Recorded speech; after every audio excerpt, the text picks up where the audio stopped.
You're in the Paracast, the gold standard of paranormal radio. And now, here's Gene Steinberg. We're back from the minds of Gene Steinberg and the tricksterish mind of Chris O'Brien. By the way, Chris's new site, the updated version of OurStrangePlanet.com, debuted this week. A few glitches, but we're getting it mostly working. Much better, much faster, loads much faster on your Mac or PC or Linux box. And we're going to be adding a lot more stuff, such as a shopping cart system so you can buy one of Chris's great books. It's all coming in a few days. Meantime, we got the basic thing up there. Yeah, hey, that's big. That's huge. I love the new site.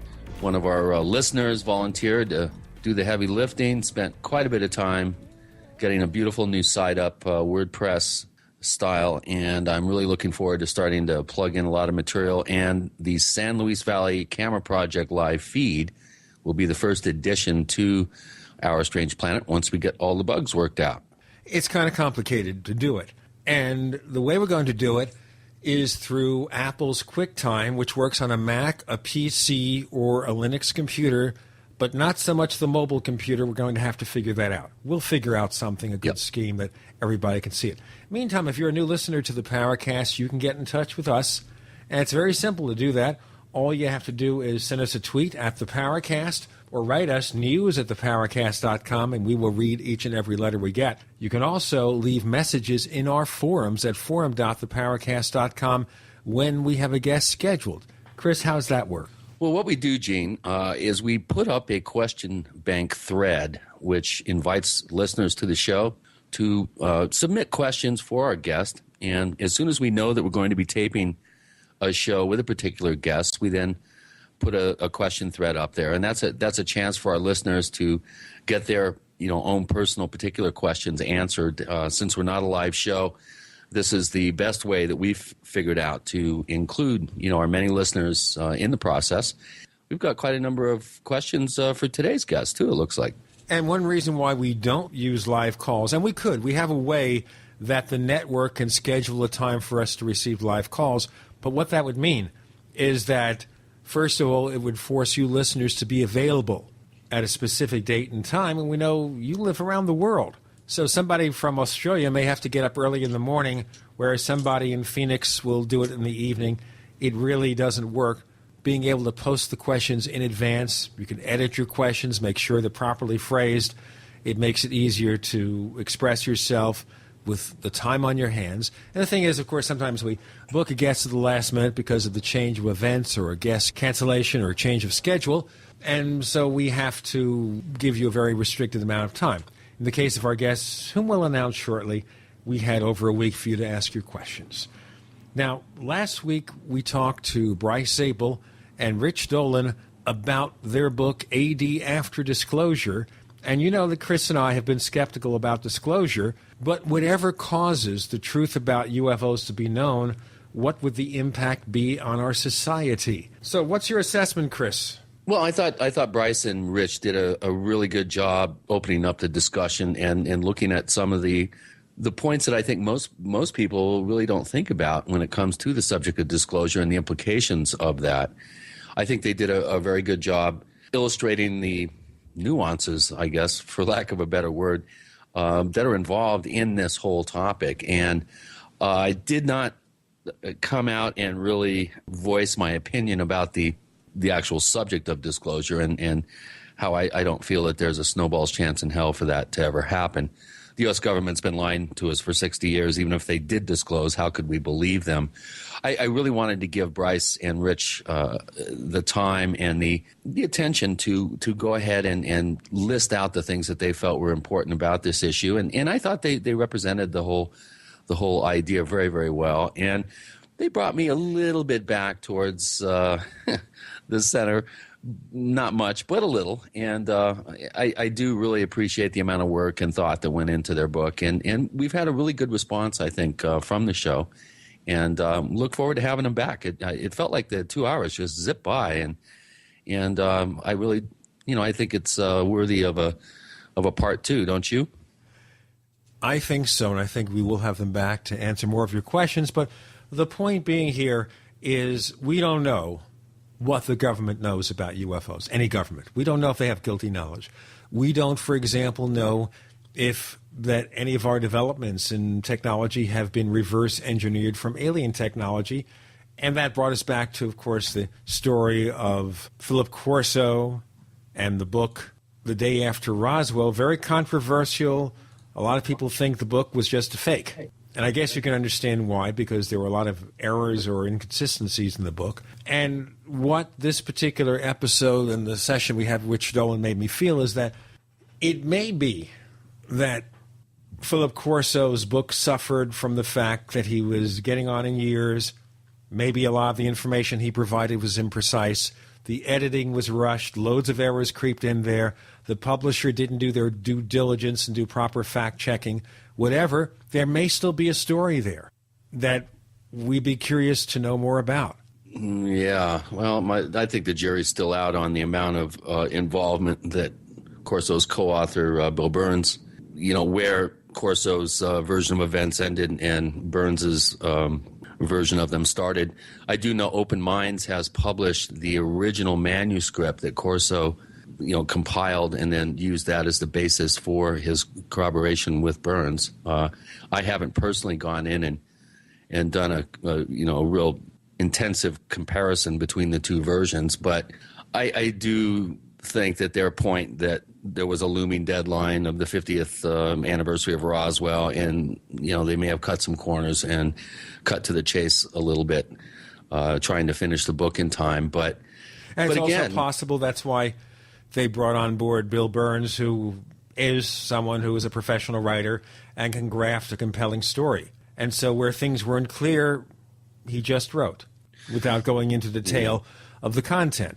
Yeah. But I think looking at the original manuscript would be helpful, and maybe we'll do that and see if it's worth further exploration, or maybe it's just the red herring. Something had happened. We had this old man at the end of his years who wanted to make himself look more impressive than he otherwise would have been. Well, they brought up a very good point that Corso's reputation was sterling, and that he was able to get someone as prestigious as Strom Thurmond to write the foreword to the book. Of course, Thurmond then, once he found out what it was being used for, I think he had that foreword pulled from the subsequent editions. But still, that's what bothers me. That's what bothers me about this whole case, is the fact that Corso, whatever they thought of him, and maybe they thought of him as being, difficult to deal with, whatever. Forget about the personality quirks.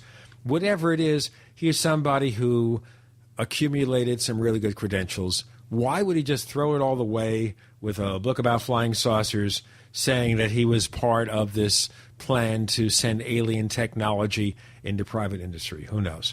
Right. But we are going to look at secrets today, because we're going to look at a book from our old friend Nick Redfern called The Pyramids and the Pentagon. And he always has these long subtitles. So this is one of the longer subtitles we've seen. The Government's Top Secret Pursuit of Mystical Relics, Ancient Astronauts, and Lost Civilizations. Yeah. I like that. I think it's a good title. Yeah, and I know Nick's a good guest. He's one of my favorite guests, and this is going to be a fascinating show today, Gene. It's going to cover a whole lot of ground, because it covers such things as how the secret files in the CIA, what do they reveal about Noah's Ark and the Dead Sea Scrolls? That's starting to sound like Indiana Jones, the original Indiana Jones movie, Raiders of the Lost Ark, where they stick it in a Warehouse 13 beneath the government, beneath the Smithsonian or something, and all these things are never to be seen again. What kind of secrets do they have? Army documents about Egyptian pyramids, UFOs at Stonehenge, ancient astronauts. Wow. Vimanas, nuclear war in the ancient past, dancing megalithic sites. This is good stuff. Lots of stuff there with Nick Redfern joining Gene and Chris. You're in the Paracast.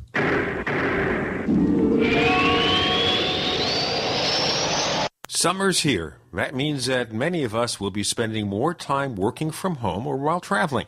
So getting everyone together for that company meeting may just be an impossible task. but not if you have GoToMeeting with HD Faces by Citrix. It lets you host your meetings with clients and colleagues face-to-face, all while online, no matter where they are around the world. You know, my listeners can try GoToMeeting with HD Faces free for 30 days. Visit GoToMeeting.com, click the Try It Free button, use the promo code PODCAST, then download the free app. One more thing, GoToMeeting is giving away 8 new iPads on Facebook. Just visit Facebook and like the GoToMeeting page. Then you can enter to win your new iPad. And then you can refer a friend. And if they win an iPad, so do you. Check it out. Like GoToMeeting on Facebook, and you could win an iPad. So you don't want to carry a gun, but you do want to ensure your personal safety. Then empower yourself legally with self-defense products from StunGunMikes.com. Stun guns come in more shapes than just what you see on TV. Now you can get a powerful mini stun gun that fits in the palm of your hand, a stun baton, or a cell phone or lipstick stun gun. StunGunMikes.com also carries real spy gear like bug and metal detectors and discreet car and home security cameras that hide in almost any type of everyday object, from alarm clocks to pens. Now you can see how your babysitter really treats your children. Go to StunGunMikes.com, spelled just like it sounds. StunGunMikes.com. Buy real spy gear from StunGunMikes.com, just like the exact same spy gear sold to the government, military, corporate security, law enforcement, and private detectives. Empower yourself with self-defense products now from StunGunMikes.com. Love gardening but don't love seeing your hard work destroyed by wildlife? Then use the #1 most effective deer and rabbit repellent you can buy, Plant Skid. Plant Skid repellent protects gardens, trees, and landscaping by emitting an odor that browsing animals associate with predators. So animals avoid plants before they nibble, not after. Plant Skid is made in the U.S. from non-toxic, 100% organic, environment, and pet-friendly ingredients. Other repellents wash off in the rain. Not Plant Skid. It's guaranteed to outlast all other repellents. Plant Skid was the first animal repellent to be OMRI listed organic and now comes in liquid spray, powder concentrate, or easy-to-use granular. Just sprinkle around your garden. For proven protection from deer, rabbits, squirrels, and other small rodents, use Plant Skid. Member tested and recommended by the National Home Gardening Club. Find a dealer near you at plantskid.com. That's PlantSkydd.com. Ask about our new vole repellent when you call 800-252-6051. That's 800-252-6051. Plant Skid, proven plant protection, guaranteed, or your money back. Hello? Congratulations. For what? For losing all that weight. How'd you do it so fast? ASAP. ASAP what? What's that mean? Are you ready to get as skinny as possible, as soon as possible, as simple as possible, and as sexy as possible? I'm listening. Then get with the ASAP program. It's real and it works. No smooth talk, no slick advertising, and no exaggerated claims of success. I've got to know more. Welcome to ASAP, as slim as possible. Whether you have 10, 20, or 50 pounds to lose, ASAP is your weight loss answer. ASAP targets the abnormal fat reserves and makes them available to be burned as fuel and contains no caffeine or hormones. Order ASAP at wholesale prices or join the team to share the business with others. Visit GCNteam.com or call 877-878-4203. GCNteam.com or call 877-878-4203. Lose weight and look great with ASAP, as slim as possible. We'd like to hear from you. If you have a comment or question about the Paracast, send it to news@theparacast.com. That's news@theparacast.com. And don't forget to visit our famous Paracast community forums at forum.theparacast.com. On the Paracast with Gene and Chris, we welcome back an old friend, Nick Redfern, who is also, by the way, one of our guest co-hosts. That means on rare occasion he's going to take over if Chris is lost somewhere in the mysterious valley. But our friendly, prolific author has a book with a top secret label on top, which means, of course, I can't hold it now, and I have to hide it. No, seriously. It's called The Pyramids and the Pentagon, the government's top secret pursuit of mystical relics, ancient astronauts, and lost civilizations. So, Nick, welcome back to the Paracast. The big question here is your quest to find what the government knows and when did they know it. How did you get started on this? Well, I mean, it's a story that, for me at least, sort of goes back about 10 years ago, when the CIA declassified into the public domain through the Freedom of Information Act, literally only about 7 or 8 pages, but they were intriguing papers on something that became known as the Ararat anomaly. And the Ararat anomaly is this sort of weird formation that some people say is the remains of Noah's Ark on Mount Ararat. Other people say it's just like a weird rock formation or whatever, or who knows what it is. But the CIA, there have been rumors for years that they had been sort of looking for Noah's Ark for whatever reason. That's the more intriguing question. And in response to various Freedom of Information requests, they released a few snippets of material. And I kind of found this interesting. There's no smoking gun in there as such. So what I did was to sort of follow up with that, and actually ended up getting sort of 50, 60 pages over the course of the next few years, which sort of filled in more and more gaps.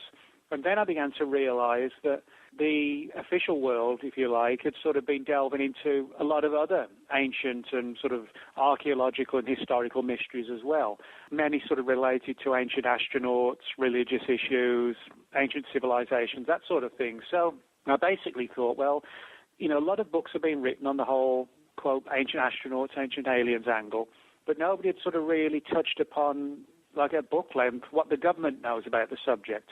So I figured, why not try and do that? And, I sort of spent 5 or 6 years collecting material, then sort of spent the last 18 months or so just sort of cranking it out and whatever. Now, one of the things I noticed here in the highlights I got from the PR agency ahead of actually getting the book, where at the beginning you talk about the CIA's top secret files, again about Noah's Ark, and also about the Dead Sea Scrolls. And as I mentioned to Chris in our previous segment, this started me thinking about Indiana Jones. Well, yeah, I actually start the book sort of using the Raiders of the Lost Ark story as a parallel because, the final few minutes of Raiders of the Lost Ark shows the U.S. government basically acquiring the Ark of the Covenant, which is the Ark in the film, and taking it away to this sort of Hangar 18 type warehouse where instead of being studied and examined or whatever, it's just put in like a wooden crate, nailed down and loaded up with a bunch of other, things that are also locked in crates, etc. And so, although the movie obviously is fiction, the analogy is there that government agencies have taken an interest in mysterious artifacts of the past, and if they've acquired some of them, then they've got to be stored somewhere. That was the reason for using that, to sort of show that old analogy of fact being stranger than fiction. Now, in the case of Raiders of the Lost Ark, of course, they buried it. As you say, Hangar 18 or Warehouse 13, whatever it's called, they bury the technology. So can we assume here that if the U.S. government, using a fictional film, obviously, acquires some sort of advanced technology or mysterious ancient artifact, they'll simply hide it away, out of sight, out of mind, as long as nobody else gets access? No, I actually don't think that is the case. I think one of the things I point out in the conclusion of the book, or address, is the issue of, well, why on earth would the government be interested in the mysteries of the past? There's no way it's just to further our knowledge of archaeology, history, and, the mysteries of the past. That's not what the government's business is. So there's obviously got to be something else.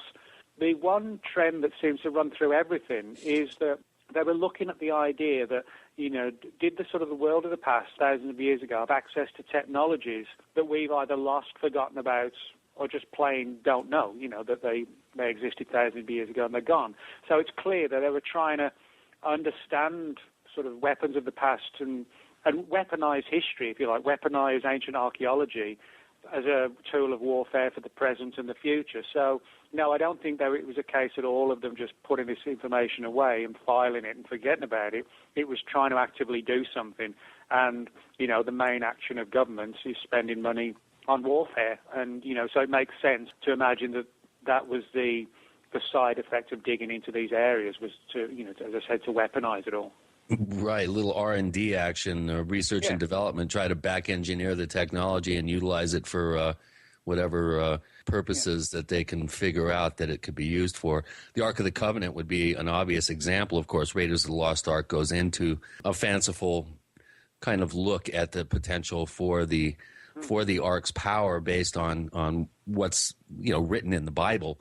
What do you think, Nick? Do you think that just as a blanket sort of way, sort of a general way, do you think that we did have some sort of ancient technology in the past that was exalted? Yeah, I mean, I honestly, truly do believe that.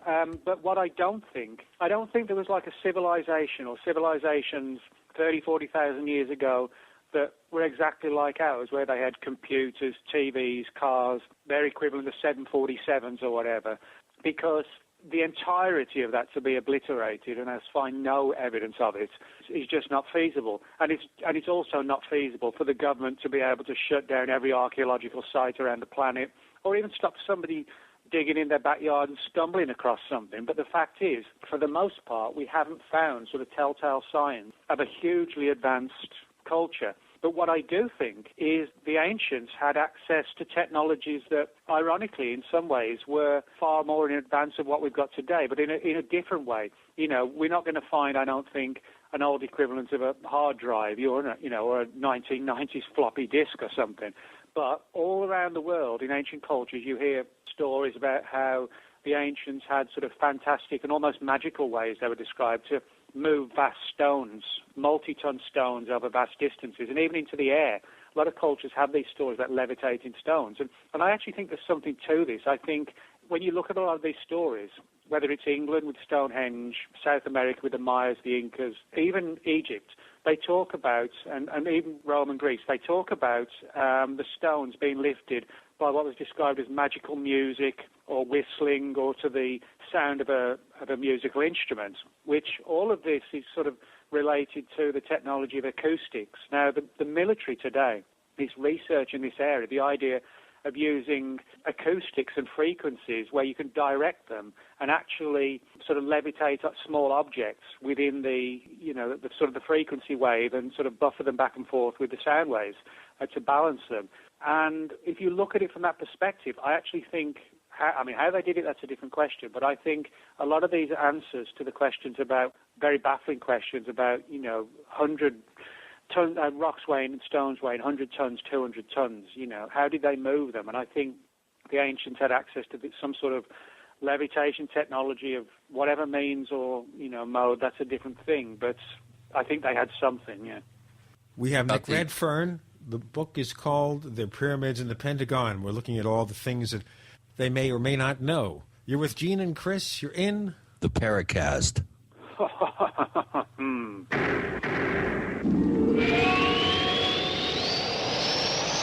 America's #1 source for independent talk radio for over a decade. We are the GCN Radio Network. If you want to get your website online and you need reliable service, first-class service at the lowest possible price, there's only one place to go. Well, DreamHost has a special promotion with our show where they'll offer you unlimited disk space, unlimited bandwidth, one-click web apps such as WordPress, 24/7 support. You can save over $55. You want to know how? Go to dreamhost.com/radio, dreamhost.com/radio. Fate magazine provides true reports of the strange and unknown. Keep up with the latest on angels and miracles, psychic phenomena, ghosts, UFOs, life after death, and much, much more. To receive your free issue of Fate magazine, call now at 1-800-728-2730 or visit their website at www.fatemag.com. That's 1-800-728-2730. What are you waiting for? Your fate awaits. We all know that Berkey Water Purification Systems are the most trusted name in water filtration. As an authorized Berkey dealer for over 6 years and serving thousands of satisfied customers, the Berkey Guy offers amazing specials for Berkey Water Filtration Systems. The Berkey Light Systems include a set of self-sterilizing and recleanable black purification elements that purify water by removing chlorine, pathogenic bacteria, cysts, and parasites to non-detectable levels and remove harmful chemicals such as herbicides and pesticides. Order the Berkey Light Systems system today, complete with 2 black Berkey elements for only $231, and the Berkey Guy will ship your order free of charge. With the purchase of a Berkey Light, the Berkey Guy is also offering a set of fluoride and arsenic filters for only $39.99. That's over 30% off the retail price. Call the Berkey Guy at 1-877-886-3653. That's 1-877-886-3653. Or order online at GoBerkey.com. That's GoBerkey.com today. For a long time, you've heard me talk about building your own food supply with eFoods Direct. As a listener, you know why you need to have a supply of the best storable food on the planet. Every day, we document the attempts to take control of our lives. But there's one thing we can all control, your greatest dependency, food. eFoods Direct products are made with only the best ingredients and none of the trash and contaminants like trans fats, GMOs, or MSG. This food is nutrient dense and tastes great. It's simple to make, portable, and has a shelf life of up to 25 years. Now with eFoods Direct, you'll get the most affordable, best tasting food you can buy. And the new products and pricing will blow you away. Compared to other food sources, including home-cooked meals, you can cut your food cost in half. You just can't afford to ignore this. Call 800-409-5633 or go to efoodsdirect.com/Alex for specials. Don't let this offer pass you by. Call 800-409-5633 or efoodsdirect.com/Alex. More of the best for less, guaranteed. In a coming apart world, you need something to keep it tied together. That something is Atwood Rope, the highest quality rope made in the USA, from exotic braids for military, rescue, arborists, shipyards, tow line, or boating. Quality rope at affordable prices you and your customers can depend on. Find a dealer or shop online at atwoodrope.net. Enter promo code RADIO to receive 100 feet of 550 paracord free with purchase. Atwood Rope, working to keep the world tied together. 37 things to hoard. Do you have the 37 crucial food items you can't survive without? When disaster hits and mobs go crazy grabbing food off the shelves, your family may be without food or waiting in long food lines. Prepare now at 123survivalplan.com. That's 123survivalplan.com. Many people don't have these 37 food items. Learn what you need to hoard now at 123survivalplan.com. Watch the video over 1 million people have viewed to discover the 37 food items that will sell out first when disaster strikes at 123survivalplan.com. Hi, this is Don Ecker, and you are tuned in to the Paracast. Let me tell you what, you're going to hear stuff here that you probably won't hear anywhere else. Hear that, George Snorri? With Gene and Chris, joined by Nick Redfern on the Paracast this week, we have the book, The Pyramids and the Pentagon, and we're looking into possible ancient technologies and maybe what the government knows and when did they know it, perhaps. Now, when you talk about these ancient technologies, let's look at our technology. And something happened, and our civilization went from where it is now to ruin. If we came here 30, 40,000 years later and looked everything up, new civilization develops on Earth, how much would we see of our present civilization then? Well, yeah, I mean, I think also it does depend on, the level of devastation that destroyed the previous civilization.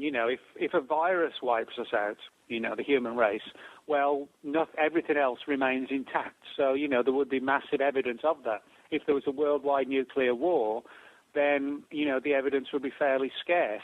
So, you can look at it from that angle as well. And that's one of the interesting things, with the further we look back, we find also stories like, for example, from ancient India, where a lot of their texts and legends, talk about these battles in the sky using what were known as vimanas that sound basically like, when you read the translations, like ancient equivalents of Top Gun fighters, doing battle and with nuclear-tipped missiles and destroying cities and provoking radiation poisoning in people who had the old manuscripts talk about troops, soldiers sort of running into the water to cleanse themselves and their fingernails dropping out and all sorts of things like huge explosions and, massive balls of light and fire in the sky and the ground rumbling. And when you read it, it sounds, it's like somebody is describing ancient nuclear warfare, albeit at a restricted sort of localized level in India rather than, a worldwide thing. And that wouldn't surprise me, I'm not sure if I accept the notion of a massive worldwide culture all around the planet that flourished and totally vanished. But I would be far more inclined to accept, and actually do accept, that there probably were localized civilizations that had achieved a great deal of technology that, far outweighs anything that we, conventional science and history tells us today, and probably did flourish. And they are more likely to vanish, if they were just localized rather than, all across the entire world. Yes, but I wonder about that. If a civilization is that highly advanced, wouldn't they be traveling around the world, as they said, to spread the joy or explore? Well, you could argue that, but then on the other hand, we're looking at that from our perspective. It's kind of like, you look at any civilization on the planet today, they have different attitudes to different things. I live in America now. Until I was 36, I lived in the UK. We speak the same language, but the countries are vastly different, and the way people go about their lives is vastly different.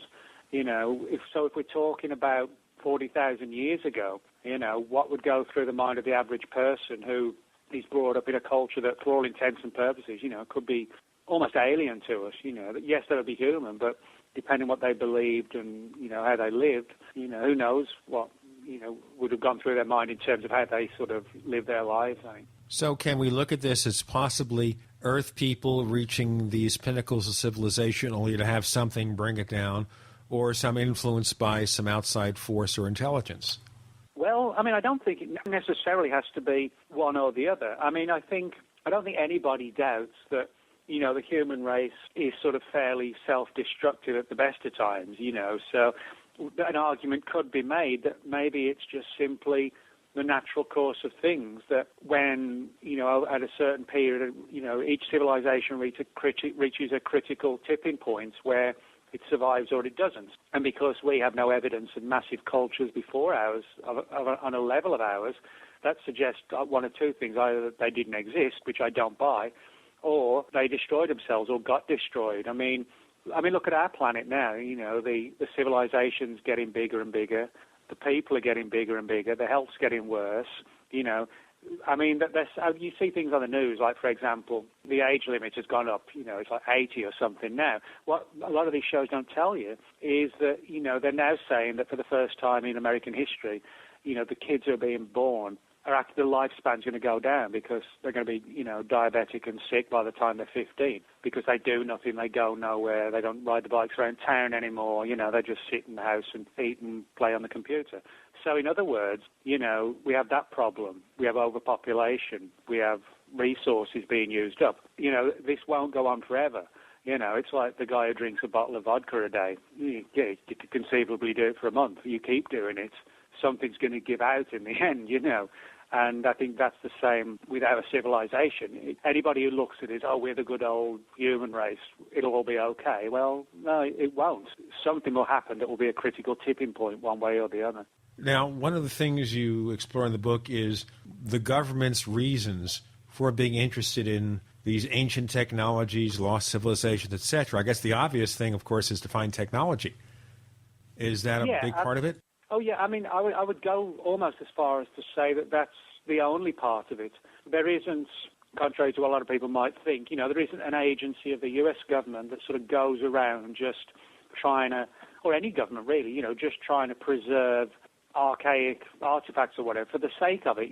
There are agencies that get funded to do that sort of thing. But in terms of like an official agency of the government that, charges headlong all around the planet just trying to, preserve this and not that, that doesn't happen. So there has to be another motivation. What's interesting is that with regard to this whole theory about places like the pyramids and some of the Mayan and Inca structures being built via what, in simple terms, we would call levitation or anti-gravity, if you like. Back in the 1950s, one author and researcher who was very heavily involved in this and actually came to that conclusion was a man named Morris Jessup. He wrote a number of books, including Case for the UFO and several others. Morris K. Jessup, yes. Now, it's an interesting story about him because he allegedly committed suicide in a park in Florida. Allegedly, that's right. Yeah.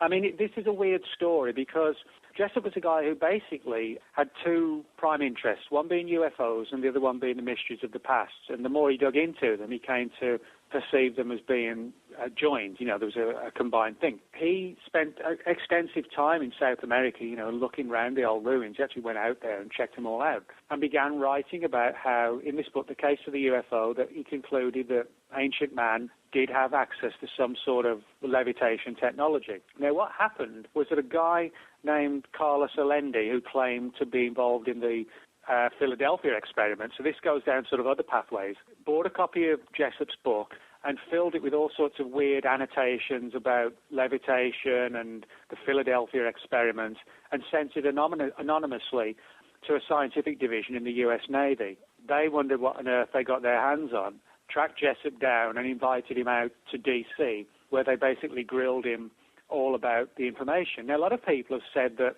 the Navy was concerned that Jessup was getting too close to the truth about the Philadelphia experiment because Allende claimed to have been involved in it, this sort of vanishing ship, etc. But when you read, a lot of people don't take the time to read all the annotations in the book. Most of them have nothing to do with the Philadelphia experiment. That's sort of like a red herring that everybody said and everybody's then assumed it. If you read all the annotations, a good 90% of them are focused around ancient technologies, levitation, and old civilizations that flourished and vanished. So we could make the argument that was the reason for the Navy's interest in Jessup, was this sort of levitating technology, and that would tie in, with weapons, etc.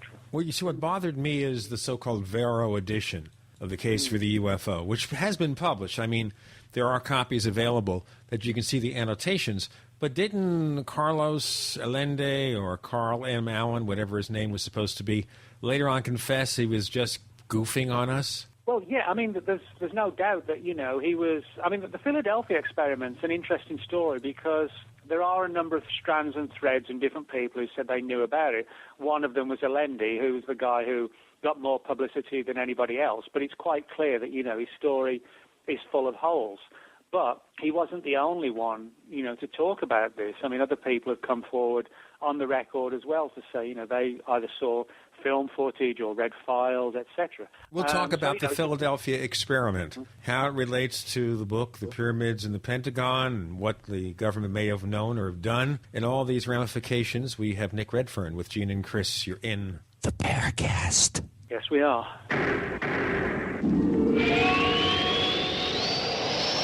Are you tired of searching for great talk radio? Something more important. Search no more.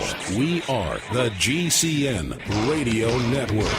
We also have swag. We have all these exclusive Paracast things that you can buy. We've got 60 or so different items, and entails T-shirts, sleeves for notebook computers, iPad cases, mouse pads, the Paracast Jumbo Tote Bag, all sorts of T-shirts and jackets and stuff like that for men and women. We have a Paracast aluminum water bottle. All this stuff, you go to store.theparacast.com, store.theparacast.com.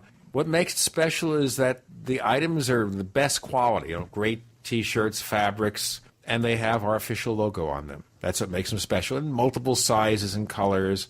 We even have stuff for children. Stuff for women, stuff for men. We have all sorts of sizes, like small up to X large. A lot of good stuff. That's the swag from the Paracast. You go to store.theparacast.com, stop by, and take a shopping tour.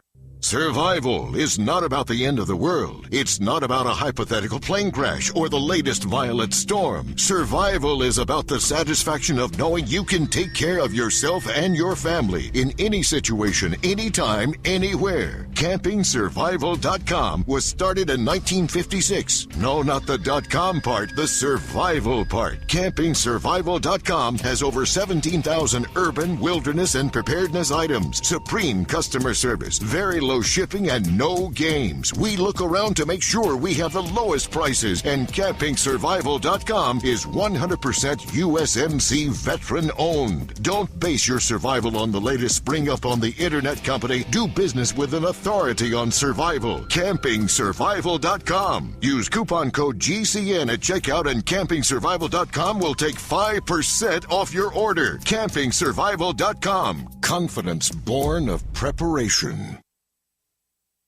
We want to know, how do you use WebEx? I live in my car, sometimes a rental car. Every day, I find a nice quiet place to pull over and meet a client through WebEx, face-to-face on my smartphone. This is the way to do business. The new free version of WebEx Meetings lets you take your office anywhere, your desktop, laptop, or mobile device. Get your free WebEx Meetings basic account now at webex.com. WebEx from Cisco. WEBEX.com. Webex.com. We the people grow cotton, weave fabric, engrave ink, embed strips and fibers to protect from counterfeit and carting to a private bank, having it lent back at interest, forcing taxes to service debt. This capitalism, or was Jefferson correct when stating a central bank issuing the public currency is a greater menace to the liberties of the people than a standing army? Hi, Ted Anderson. I'm placing a free silver dollar in a book that explains our monetary system. Call for your copy, 800-686-2237. It's time to understand the system. Call 800-686-2237. That's 800-686-2237.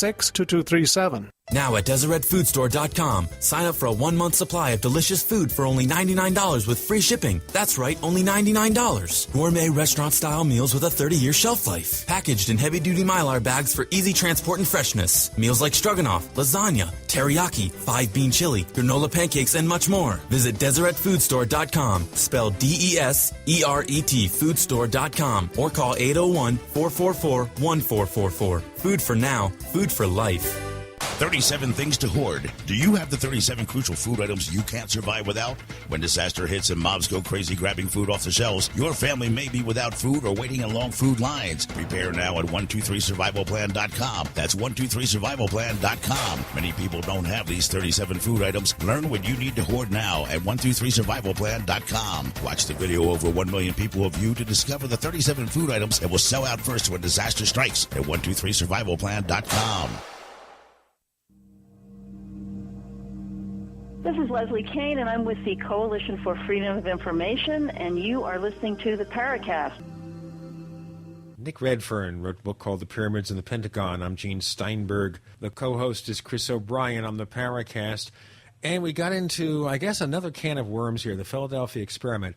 Now, there have been fictional movies about what happened. As we know, there was an original Philadelphia experiment and then a sequel. Yeah, that's right. And I mean, the stories tells like a fantastic, sensationalized story of time travel and sailors going from the 40s to the 80s and back and forth. And I mean, it's a cool film. I mean, to what extent any of this is based in reality, that's the big question.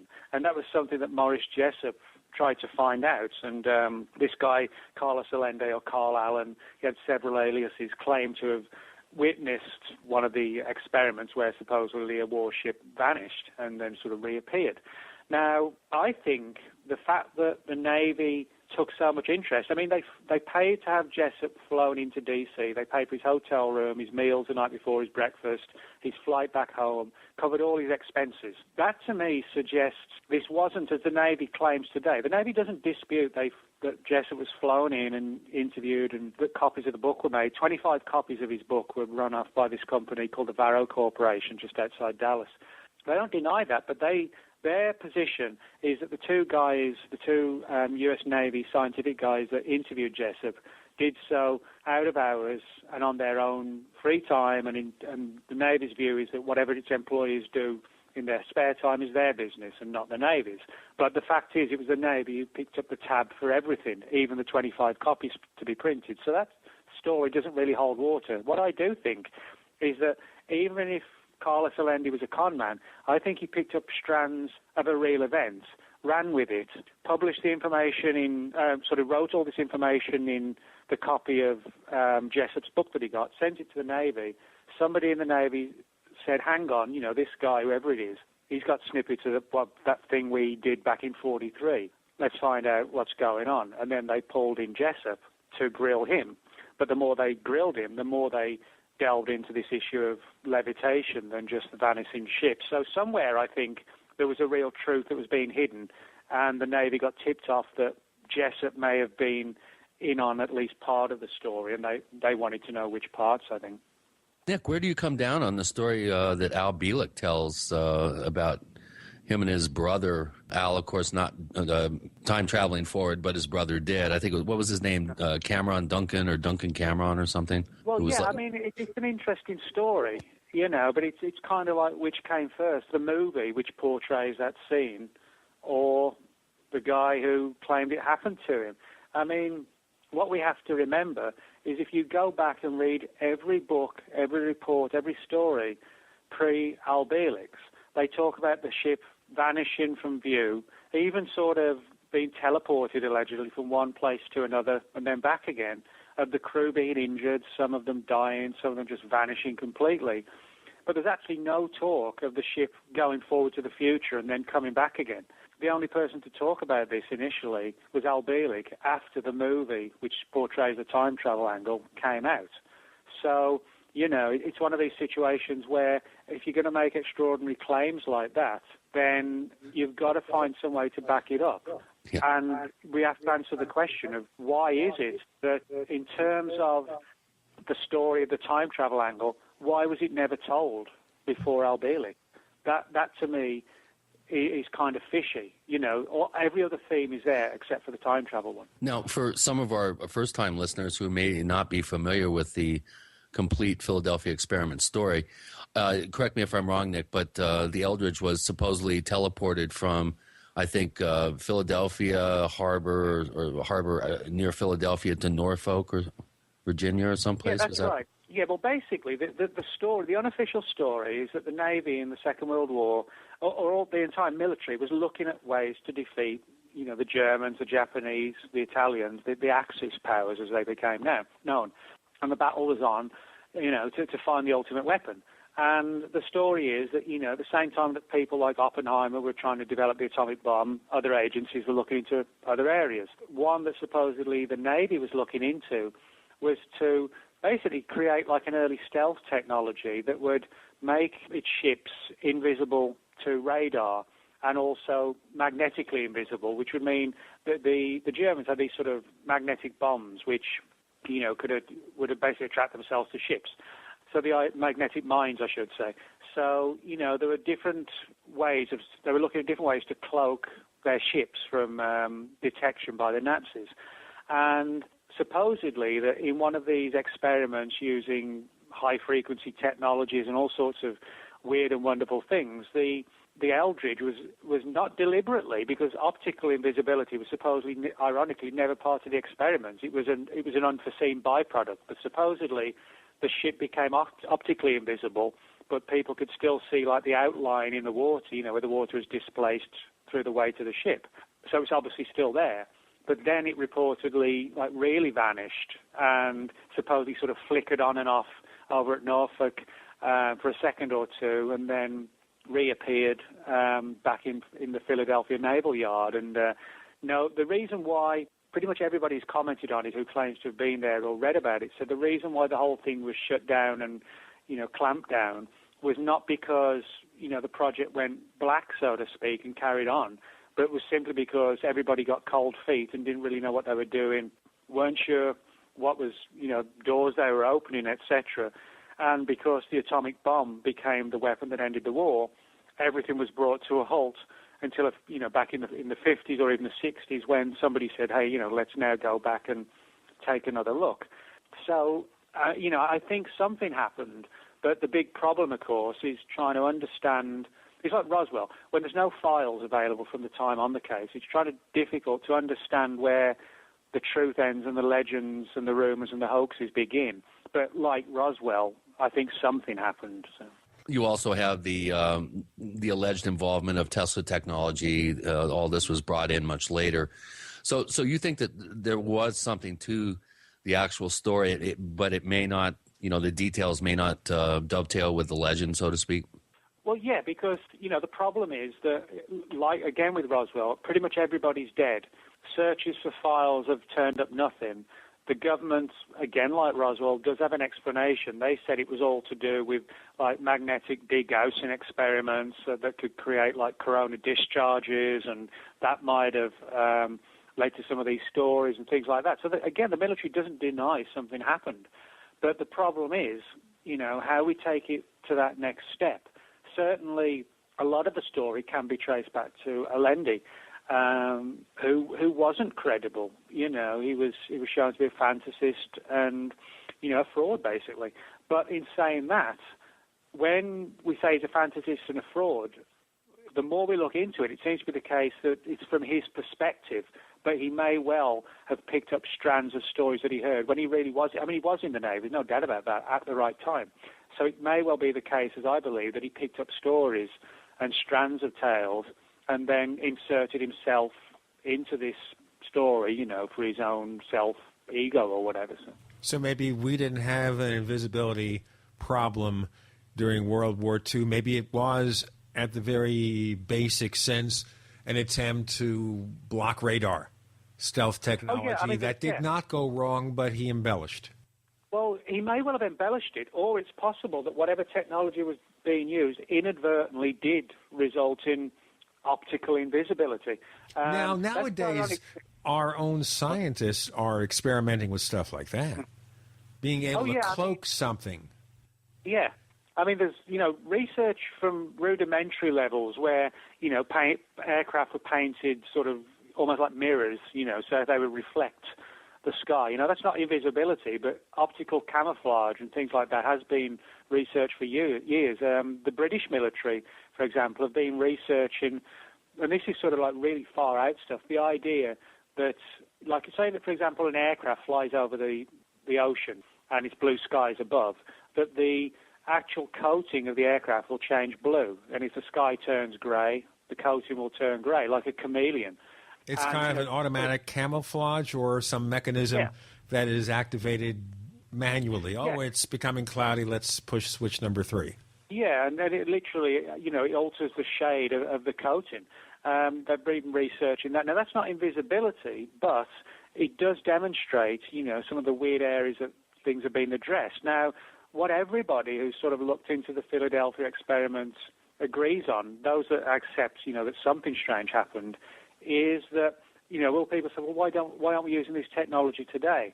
And the reason being, a lot of people assume that the project was to try and make the ship invisible, and it worked, and they hid the evidence. But if you read all the books, as I said, optical invisibility wasn't the goal. And I'll tell you what, our goal is to listen to our benefactors for a moment. We have Nick Redfern. With Gene and Chris, you're in the Paracast. Oh, I was just taking a gulp of Coke. I thought you were going to cut you.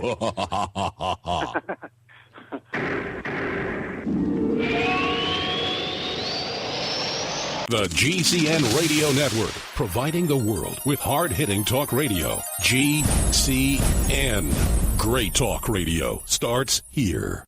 Hi, this is Ted Anderson. If you'd like to listen to GCN programs on the go, I have great news. GCN has created a Droid and iPhone application, and it's free. Just as easy as going to GCNlive.com, click on the banner, and download. Before you know it, you'll be listening to your favorite hard-hitting GCN shows, live or on demand, right on your Droid or iPhone, 24/7 and on the go. So download the Droid and iPhone app free by clicking on the banner at GCNlive.com. Thanks again for listening to GCNlive.com. Again, that's GCNlive.com. We the people grow cotton, weave fabric, engrave ink, embed strips and fibers to protect from counterfeit, then carting to a private bank, having it lent back at interest, forcing taxes to service debt. This capitalism, or was Jefferson correct when stating a central bank issuing the public currency is a greater menace to the liberties of the people than a standing army? Ted Anderson, I'm placing a free silver dollar in a book that explains our monetary system. Call for your copy, 800-686-2237. It's time to understand the system. Call 800-686-2237. That's 800-686-2237.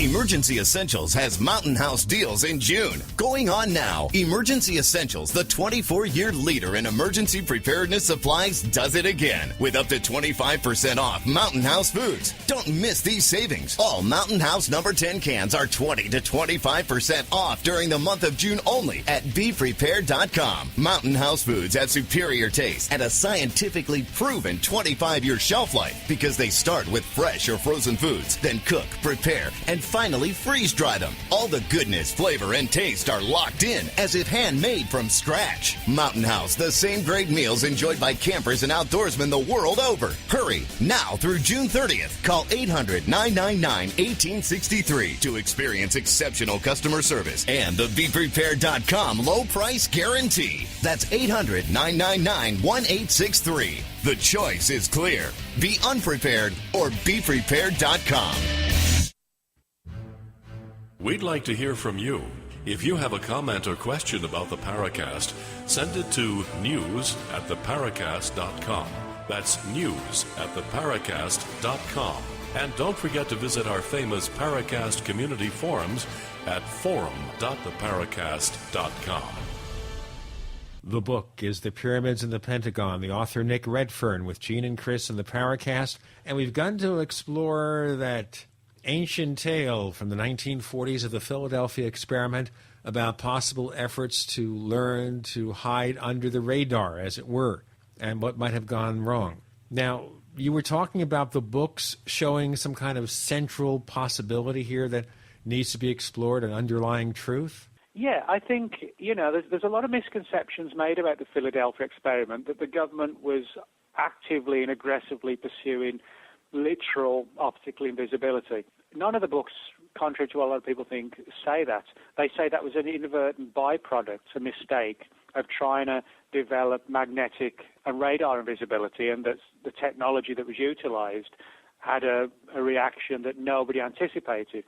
And from there, the theory is that even afterwards, they weren't really sure how or why and under what circumstances optical invisibility had been obtained or achieved.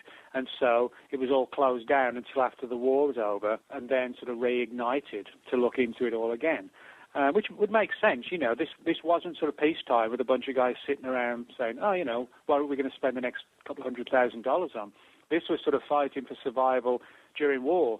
And if one weapon didn't work, they funneled everything into another. That's why the atomic bomb program worked, because it was so aggressively pursued, with countless man-hours and personnel just pushing for this.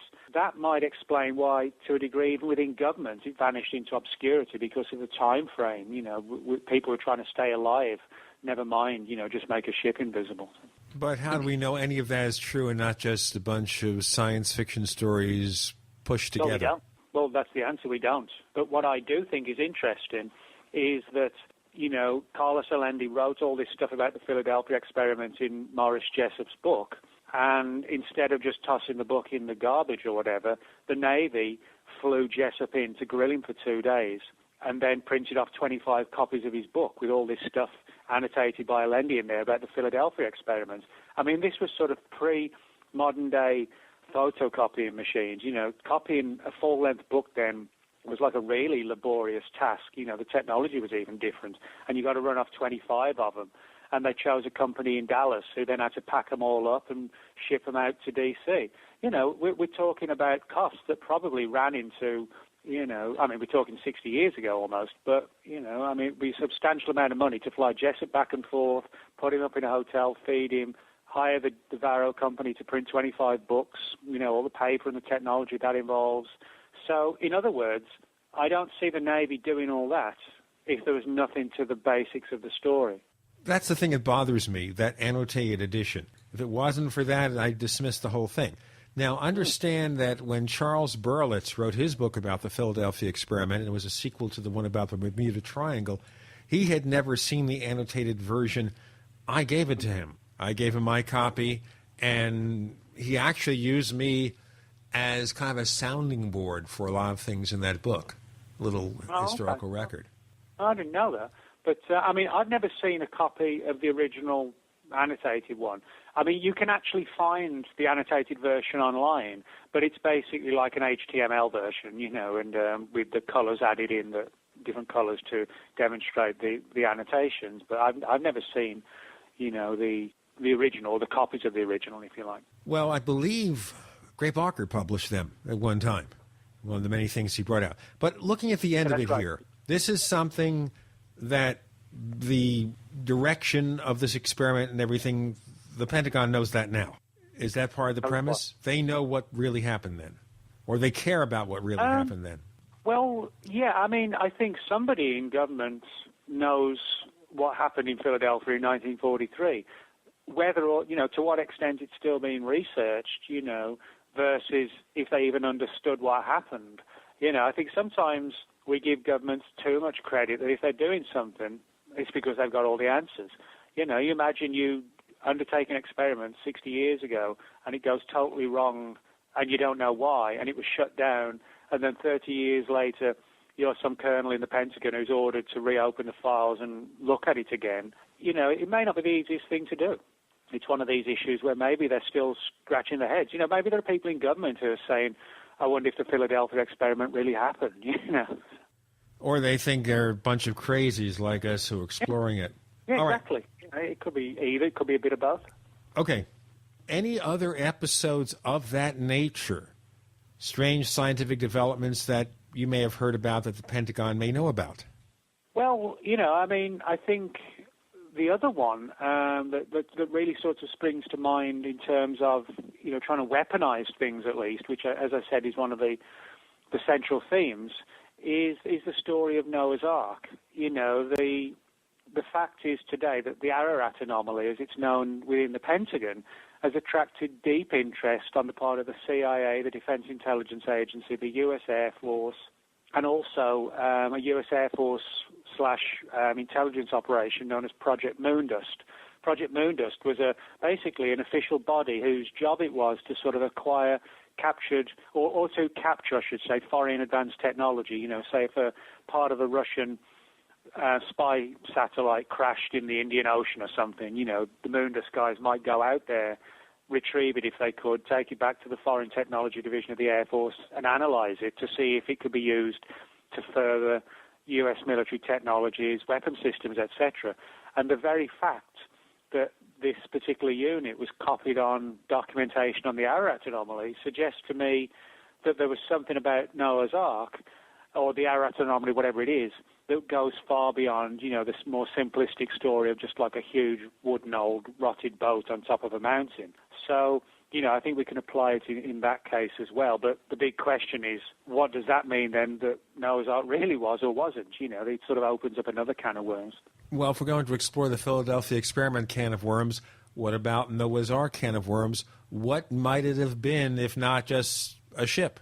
Well, yeah, that's right. I mean, the story, at least, to answer that question, we'd go back to the beginning of the story. What happened was, in 1949, on one particular day, a U.S. Air Force spy plane was headed over Turkey, which borders on the former Soviet Union, because CIA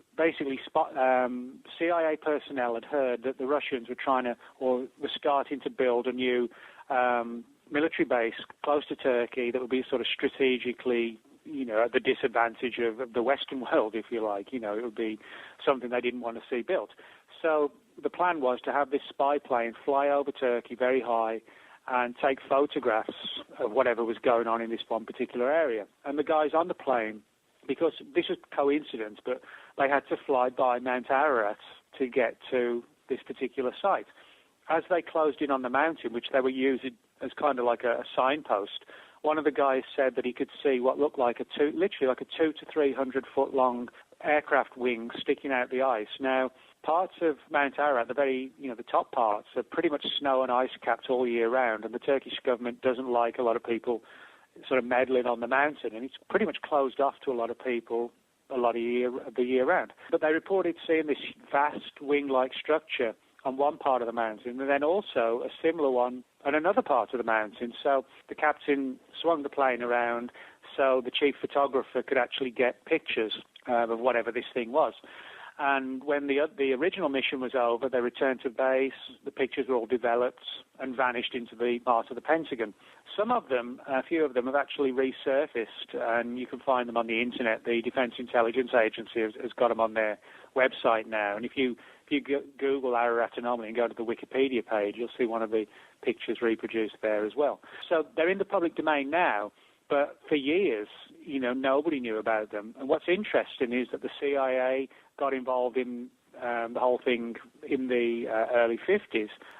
Today they say, well, we sort of looked at it, but only from the perspective of the fact that sometimes, our aircraft would fly over the area and they'd take pictures because they'd heard these stories at sort of, in the Pentagon at work or whatever, and it was just, something in their spare time, just a little anecdote to say they got a picture of the Ararat anomaly.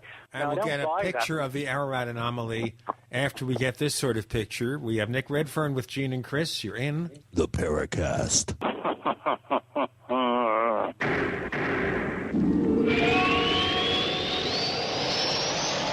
Ray Perkins, a reclusive veteran burned out from the Gulf War, lives tortured by relentless, perplexing nightmares. Nightmares of a horrific battle in deep space and of a mysterious woman suffering in agony for her devastated world. A woman not yet born, calling across centuries to him. Then, a coincidence leads him to his destiny, his chance to alter the universe. Attack of the Rockoids. The former fiction editor for Star Wars and Indiana Jones, Robert Simpson, writes, "The soul of the novel Attack of the Rockoids lies in its heart and passion for building a convincing tale of a love that spans the galaxy, a thrilling story. Attack of the Rockoids is available now. Read a sample chapter and get a special discount off of the cover price at our website, rockoids.com. That's ROCKOIDS.com. Attack of the Rockoids, a novel in the grand science fiction tradition." When I hear about natural disasters and the danger of having no water, I'm not worried. Why? Because I have an Aquapod. Got it from MyPatriotSupply.com. The Aquapod Emergency Water Storage Kit comes with a pump and a huge 65-gallon bladder that easily fits in a standard bathtub, allowing a family of 4 a 14-day supply of safe, fresh water, and at a much lower cost than bottled water. Made in the USA with BPA-free material, the Aquapod keeps water fresh for up to 8 weeks. Just fill from your tub, then pump into jugs or bottles. The Aquapod is only $29.95, and when you buy 2 or more Aquapods at MyPatriotSupply.com, you'll qualify for free shipping. Plus, check out the Survival Seed Vault. With 20 seed varieties, Tadler canning lids, the nation's only customizable long-term storable foods, and much more at MyPatriotSupply.com. Get stress-free shipping on all orders over $49. Call 866-229-0927 or visit MyPatriotSupply.com for emergency preparedness, self-reliance, and food independence. You may snicker when you hear this message, but you won't laugh after you experience the best-kept health secret ever, camel milk. Camel milk is loaded with health benefits far superior to other milk. Camel milk has antibacterial, antiviral, and anti-tumor properties, is rich in B vitamins, and camel milk is 3 times higher in vitamin C than cow's milk, and 10 times higher in iron. And camel milk contains 52 units of insulin-like proteins per liter, effectively lowering blood sugar levels. Many of our members testified that drinking camel milk reversed diabetes and greatly improved autism. Camel milk is easily digested by those who are lactose and beta-casein intolerant and comes fresh or frozen from your trusted local family farm, shipped on dry ice to preserve freshness. Go to CamelMilkForSale.com now and look under Products and Pricing for the spring special with free bonus pints. That's CamelMilkForSale.com, CamelMilkForSale.com. Healthy soils grow healthy plants. So before you plant your survival garden this year, is your soil healthy? Maximize your crisis garden soil with EM1 from Terraganics. EM1 Organic Soil Conditioner, Fertilizer Amendment, and Compost Accelerant provides healthier gardens and faster, efficient garden composting. EM1 from Terraganics.com quickly improves soil structure by increasing nutrient availability and converting organic matter into soil humus. This improves seed germination and root growth, improves plant quality, size, color, flavor, nutrient value of fruits and vegetables, and improves shelf life. And when rain is not in the forecast, no worries. EM1 improves moisture retention in soils, helping reduce drought stress. Just like you prepare all else, prepare your crisis garden for maximum yields with EM1 from Terraganics.com. Order now at TERAGANIX.com or call toll-free 866-369-3678. That's 866-369-3678. Terraganics. Life's getting better.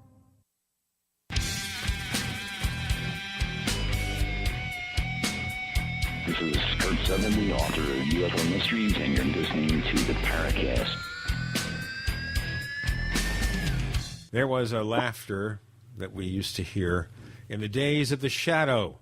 You know, who knows what evil lurks in the hearts of men? The shadow knows. And the laughter that was allegedly done by Orson Welles when he played the shadow, but actually he couldn't do it. They had another actor do it. Now you know the story that you don't care about. We do care about Nick Redfern. The book is The Pyramids and the Pentagon, the government's top-secret pursuit of mystical relics, ancient astronauts, and lost civilizations. And we're looking now at, shall we say, more legends and stories. Proceed, Nick. Well, yeah, I mean, sort of this Ararat anomaly that we're talking about, this perceived ark on Mount Ararat that might not actually be an ark after all. The CIA doesn't dispute, that it's sort of taken a tangential or very off-the-record interest in the ark for years, but they've always maintained, we've never gone out there, we've never sort of sent personnel to try and check it out. We've never made a really active, deep, definitive search for it. But that actually is not the case. I mean, we can demonstrate that from the files that have surfaced through the Freedom of Information Act. And I'll give you a classic example. Back in 1975, a new book had just been published on the Ararat anomaly, or on Noah's Ark, I should say. And the author in question was actually advertising it and promoting it at a shopping mall in Washington, D.C. What was interesting is that you expect people are going to come along to the bookstore and buy copies of your book. Well, thanks to the Freedom of Information Act, what we know today is that there was a high-level order sent out from within the Office of Scientific Intelligence at the CIA, ordering 3 of their personnel to go out to this particular shopping mall, in sort of just shirt sleeves and jeans or whatever, don't go dressed like Men in Black or whatever, and check out this display. The official documents actually say that in doing so might help us on the matter of the ark problem.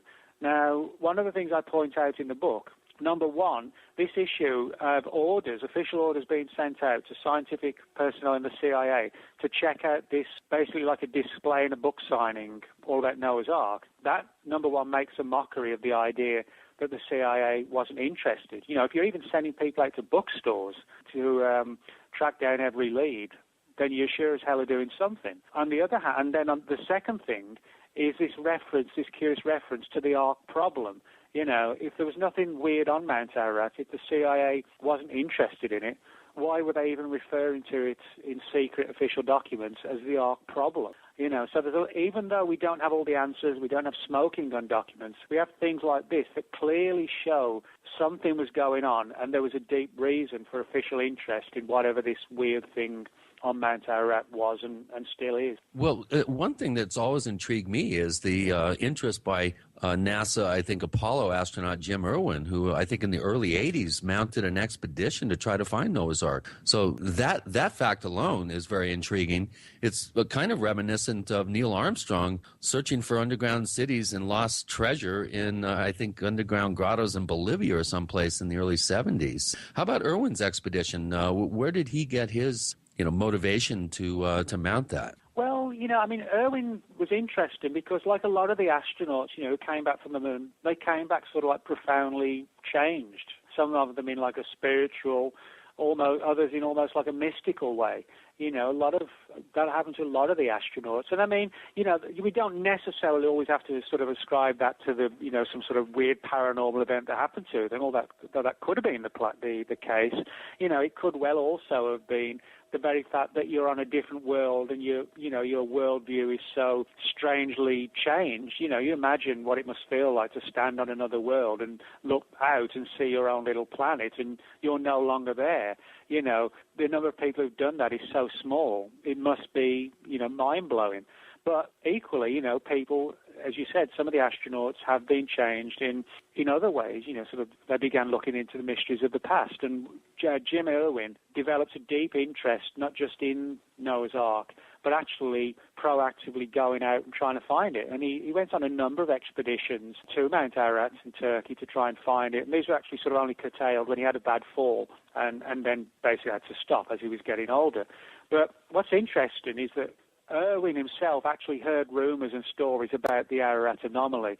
And what happened was that he basically just took it upon himself to phone a senior operative in the CIA, who he heard also had some knowledge of the Ararat anomaly, and basically put him on the spot and said, hey, I'd like to know what's on Mount Ararat and what the CIA has learned about it. And the guy basically blew him off and said, we've never found Noah's Ark on Mount Ararat at all. But, there's a backstory there to still be discovered, what it was that prompted Jim Irwin to realize and follow up on the fact that, hey, the Pentagon seemed to know something about Noah's Ark. And this was way back in the early 80s when Irwin was sort of pursuing the government angle. Well, what kind of technology could, the Pentagon, the CIA, or whomever be interested in that might be found in an ancient shipwreck site like that on top of a mountain? Well, that's the big question. If we sort of take the literal story of the Bible, You know, Noah's Ark was just a huge boat built big enough to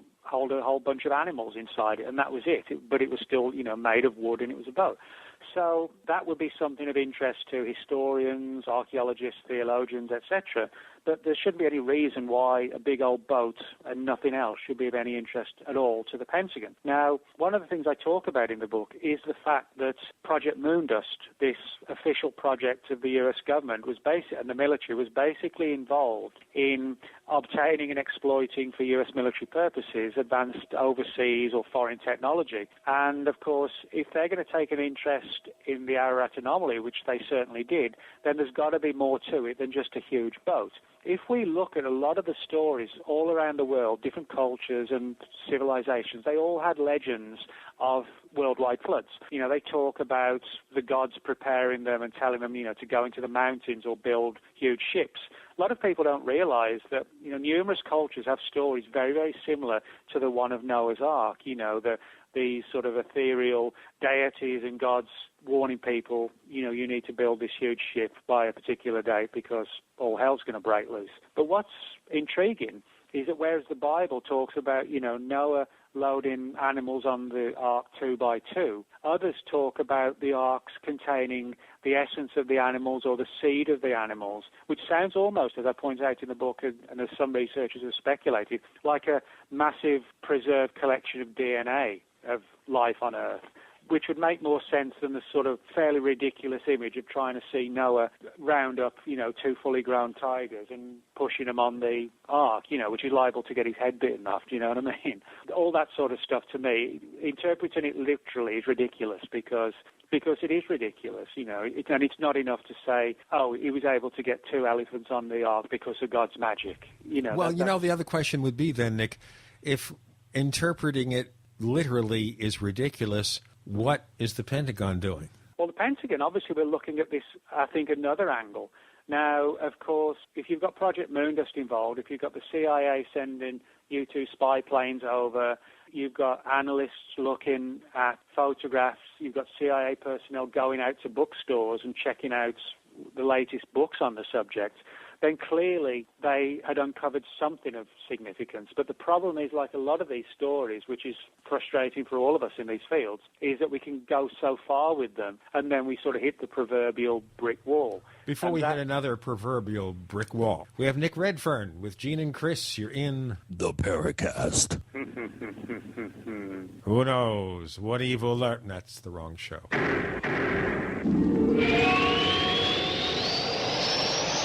America's #1 source for independent talk radio for over a decade. We are the GCN Radio Network.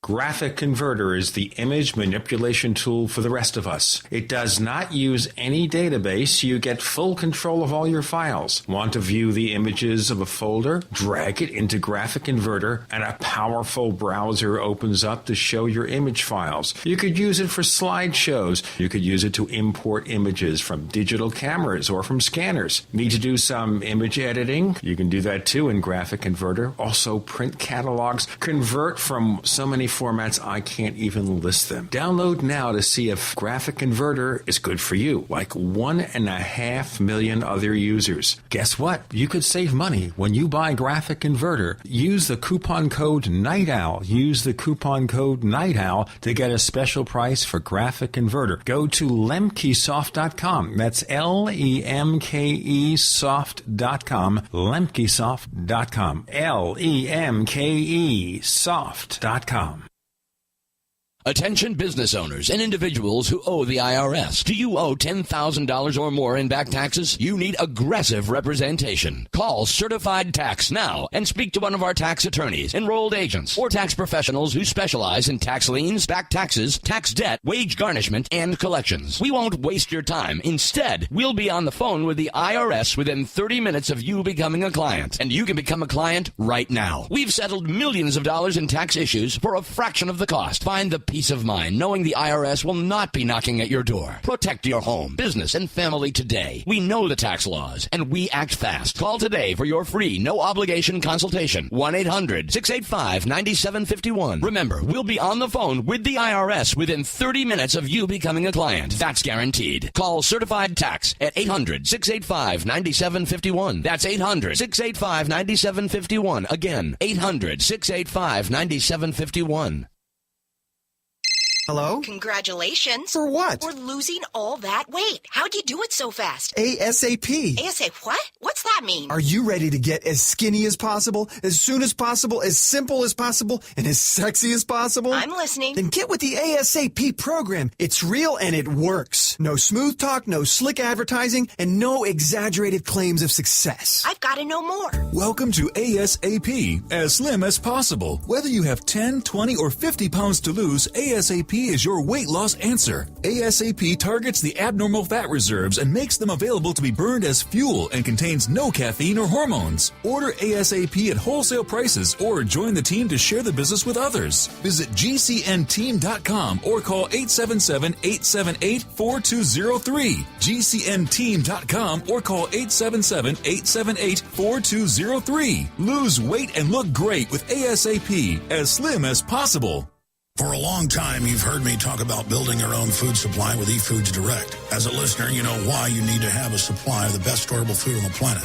Every day, we document the attempts to take control of our lives. But there's one thing we can all control, your greatest dependency, food. eFoods Direct products are made with only the best ingredients and none of the trash and contaminants like trans fats, GMOs, or MSG. This food is nutrient dense and tastes great. It's simple to make, portable, and has a shelf life of up to 25 years. Now with eFoods Direct, you'll get the most affordable, best tasting food you can buy. And the new products and pricing will blow you away. Compared to other food sources, including home-cooked meals, you can cut your food cost in half. You just can't afford to ignore this. Call 800-409-5633 or go to efoodsdirect.com/Alex for specials. Don't let this offer pass you by. Call 800-409-5633 or efoodsdirect.com/Alex. More of the best for less, guaranteed.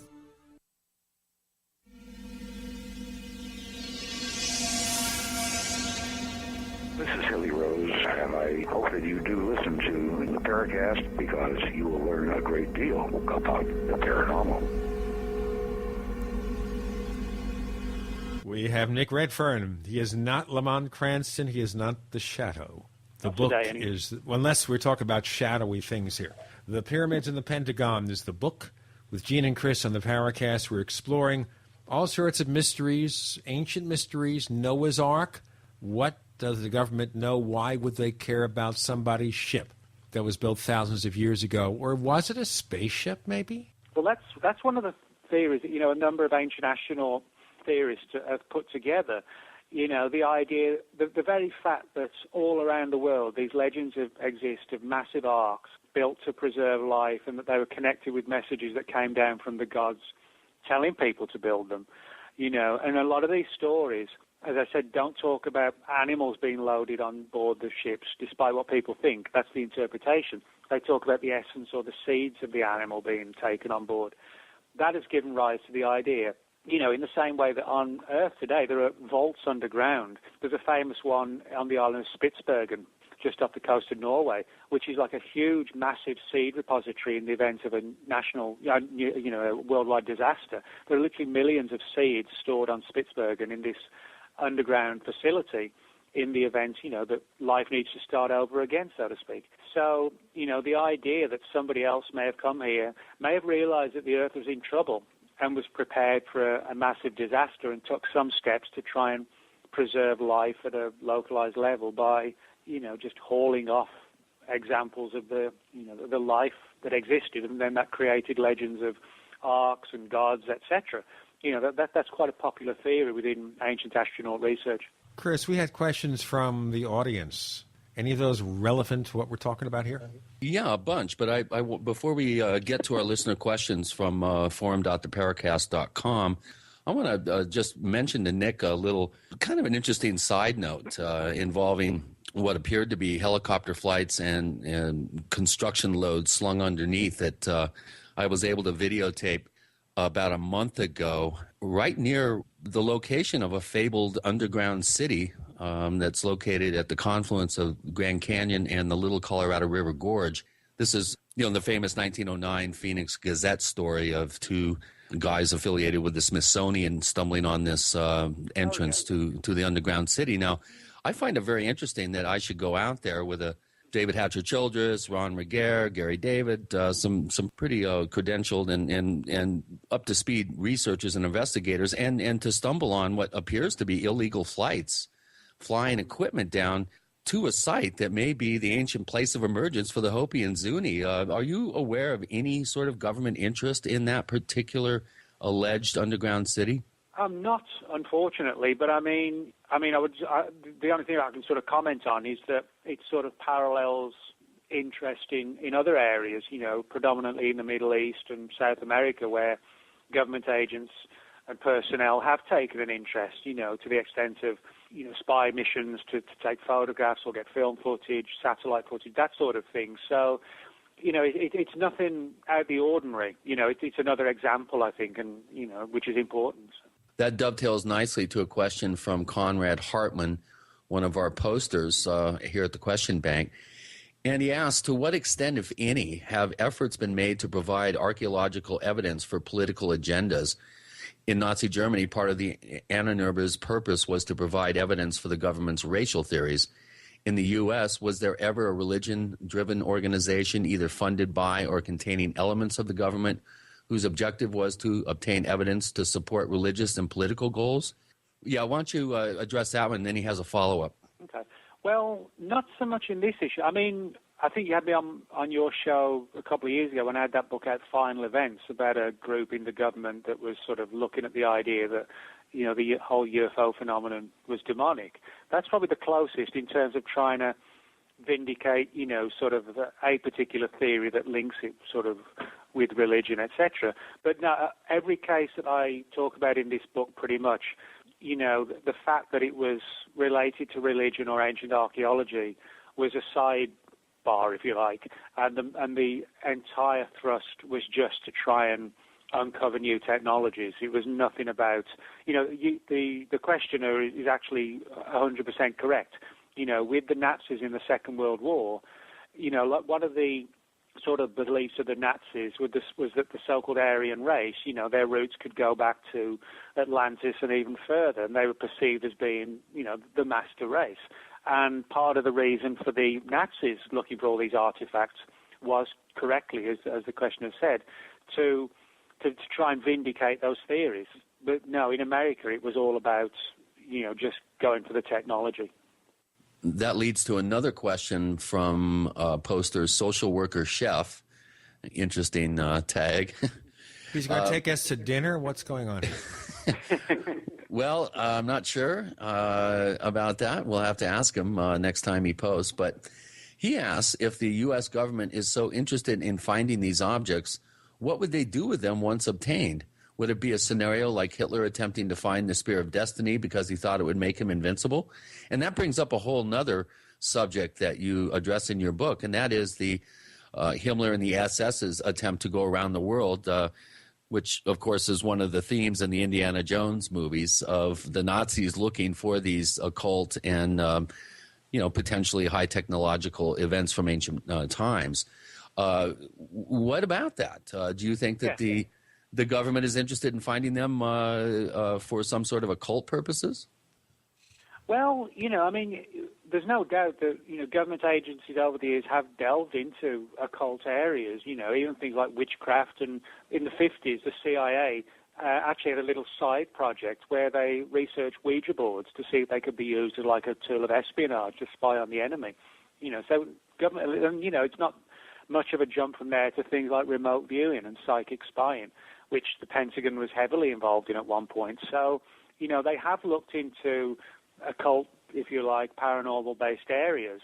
But in terms of, when the questioner asked about, what were they going to do with all this when they got their hands on it? Again, I think it comes down to trying to develop weaponry. But one of the biggest problems, of course, even for government agencies, if you're trying to find the Ark of the Covenant, which hasn't been seen who knows how long, and the reported sort of secret storage places for it all around the world. No matter even if you're the government, how are you going to find it? That's one of the challenges I think that the government came up with or was faced with, and it was a problem. It's not like you get word that a Russian satellite just crashed and so you go out to the site and get it. You're talking about trying to find something from 3,000-4,000 years ago when all you've got to go on are ancient manuscripts, texts, which have been possibly translated and retranslated again. And there's something potentially significant that might be worth you finding or trying to find, but how do you do it? So, again, I think a lot of it was probably hit and miss. It's like with the Ararat anomaly that we talked about earlier.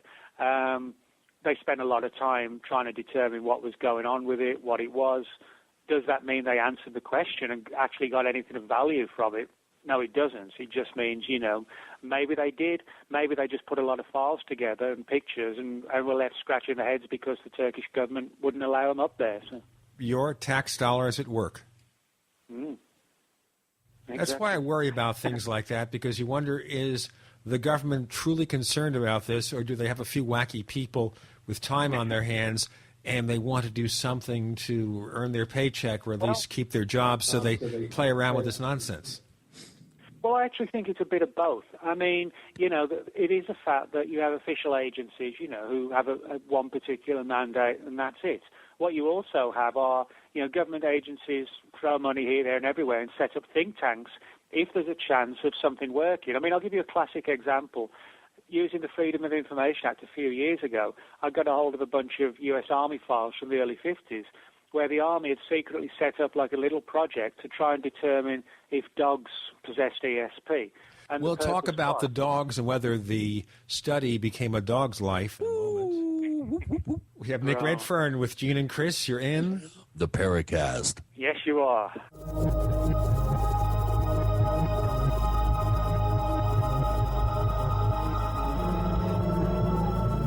Are you tired of searching for great talk radio? Something more important. Search no more.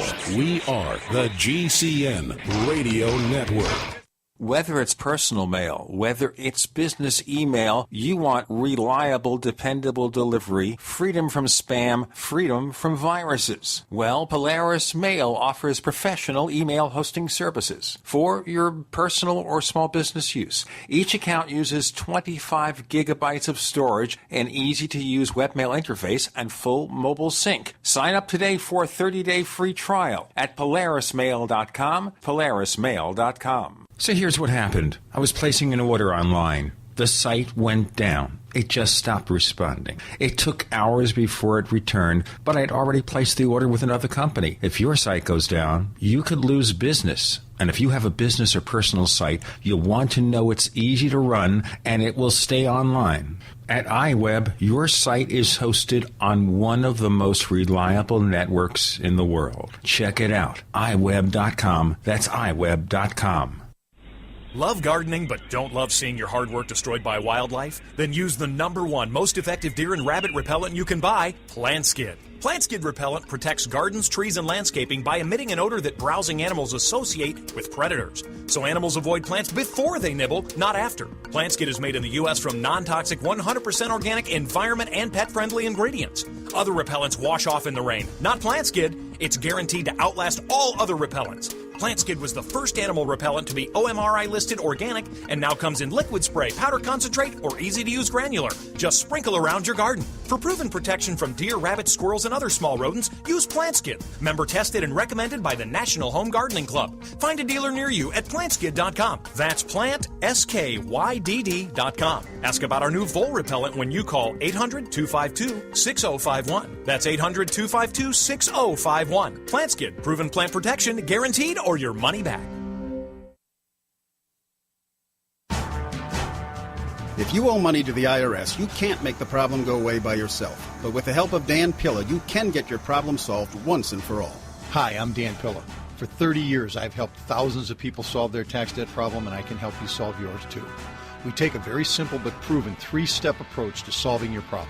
First, we stabilize IRS collection actions so you don't have to worry about the IRS seizing your bank account or paycheck. Next, we build a comprehensive plan to get your tax debt reduced to the fullest extent possible, sometimes even completely eliminated. And finally, we work with you every step of the way to get your problem solved once and for all. Call us for a free consultation. Call 1-800-346-6829. We'll work together to get your problem solved, guaranteed. Dan Pilla has been protecting taxpayers from the IRS for 3 decades, and he can help you too. Call us today at 800-346-6829. That's 800-34-NO-TAX. In a coming apart world, you need something to keep it tied together. That something is Atwood Rope, the highest quality rope made in the USA, from exotic braids for military, rescue, arborists, shipyards, tow line, or boating. Quality rope at affordable prices you and your customers can depend on. Find a dealer or shop online at atwoodrope.net. Enter promo code RADIO to receive 100 feet of 550 paracord free with purchase. Atwood Rope, working to keep the world tied together. 37 things to hoard. Do you have the 37 crucial food items you can't survive without?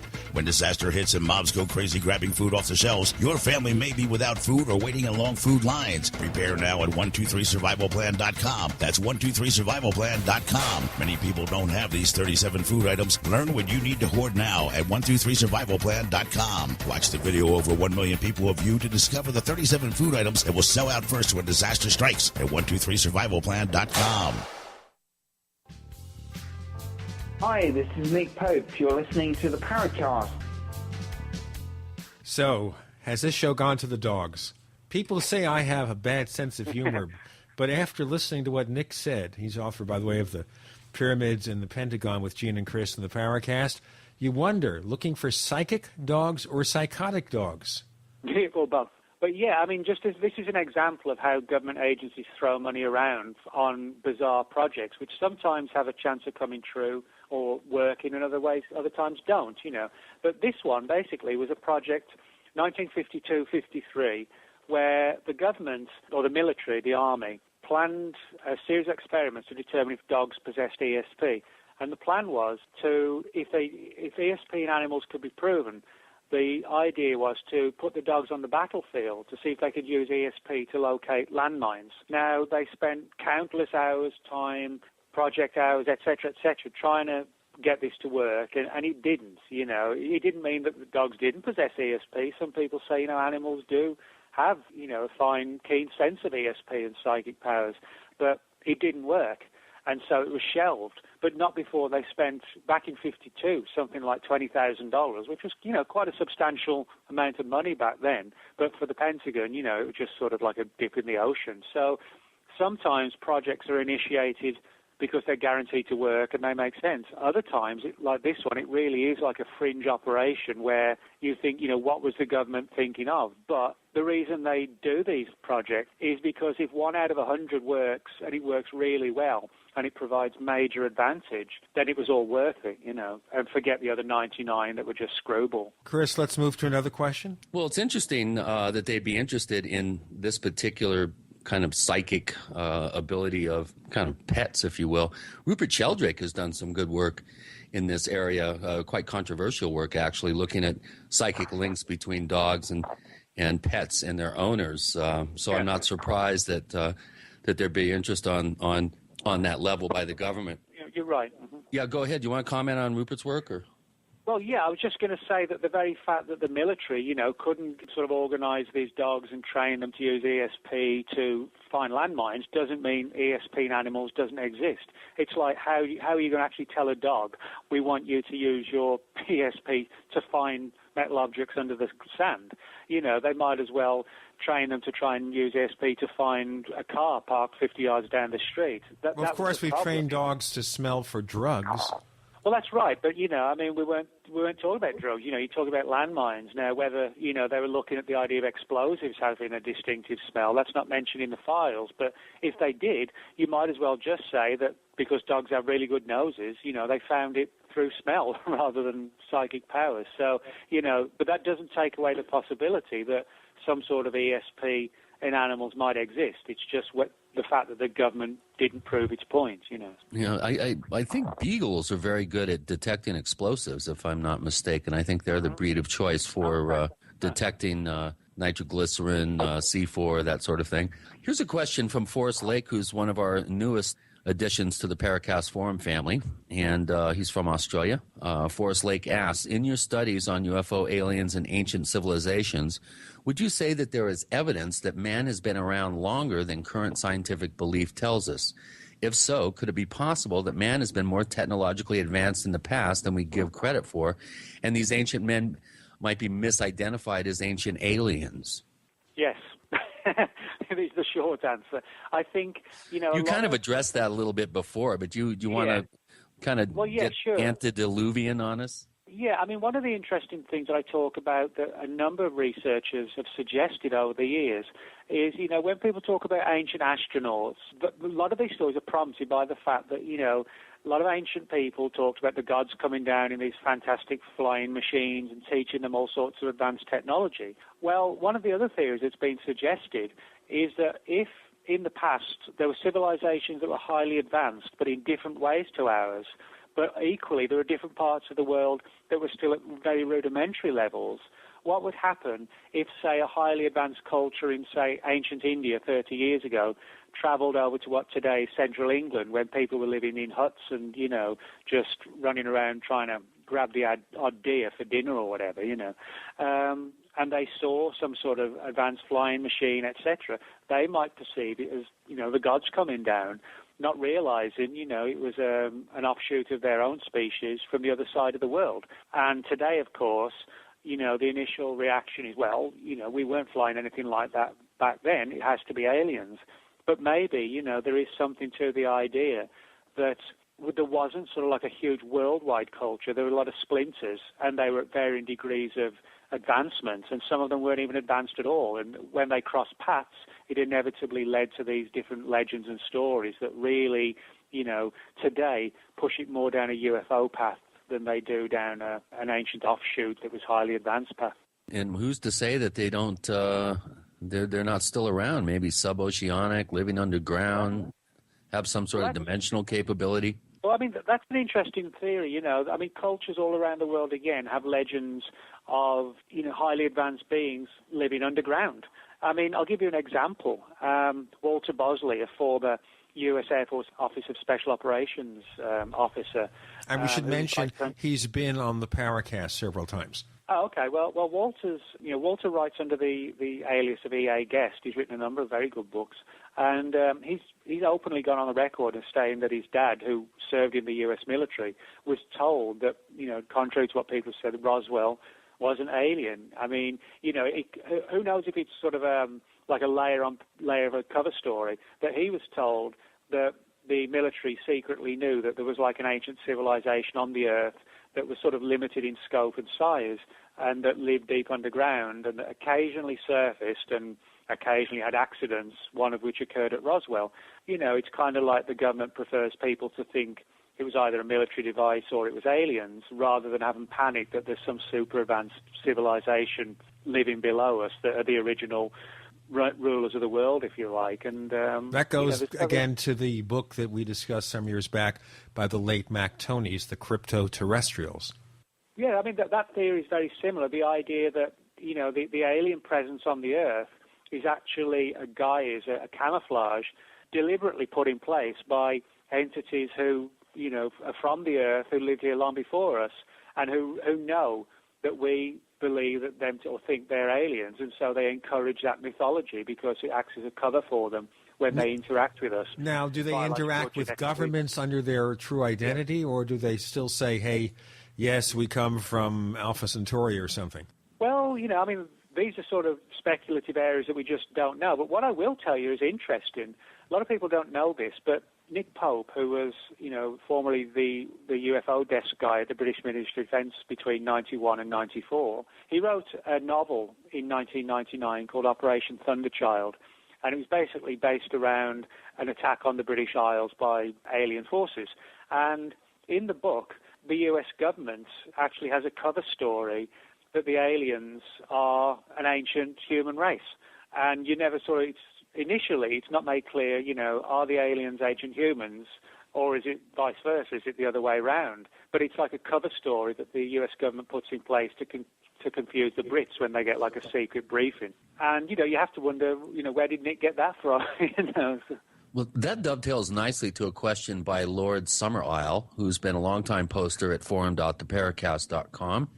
And he says, not sure if this is really related, but I was listening to an old interview with Mac Tones recently, and he mentioned in passing that you, Nick, had come across some declassified documents regarding humanoids encountered on a Pacific island during World War II. Do you remember anything about this, or do you have any more information about that? Oh, yeah, I think what he's talking about is it wasn't documents, or at least I didn't say it was documents. What it was a story actually several stories. One was uncovered by Leonard Stringfield, who did a lot of research in the 70s into crashed UFOs, and 70s through the 90s, I should say.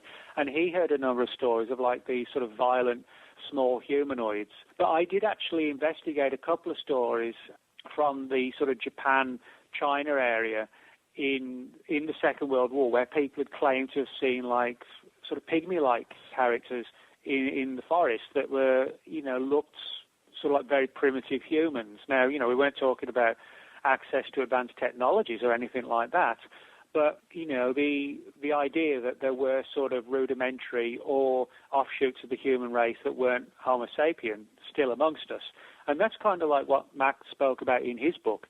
One of the things that he discussed was the idea that, contrary to what we might assume, perhaps much of the image of the aliens or the crypto-terrestrials, these ancient humans, being highly advanced and having access to all advanced technologies was a bit of a ruse and kind of like a camouflage for the fact that they're actually on their last legs, and they use things like holographic imagery to sort of make it seem like they were zipping all around the planet at any given time. It's all crypto-terrestrial spin control. We have Nick Redfern with Gene and Chris. You're in the Paracast.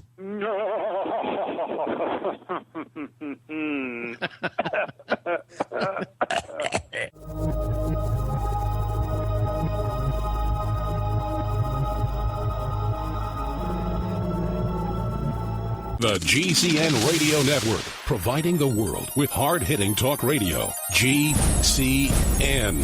Great talk radio starts here. Hi, Ted Anderson announcing a great way to listen to radio on the telephone. By calling 760-569-7700, you'll be hearing GCNlive.com programs in seconds. Come to GCNlive.com, find your favorite host's dedicated phone number, and hear them 24/7. You heard me right. Every show has a dedicated phone number. Stop by GCNlive.com and bookmark their number today. And again, that's 760-569-7700.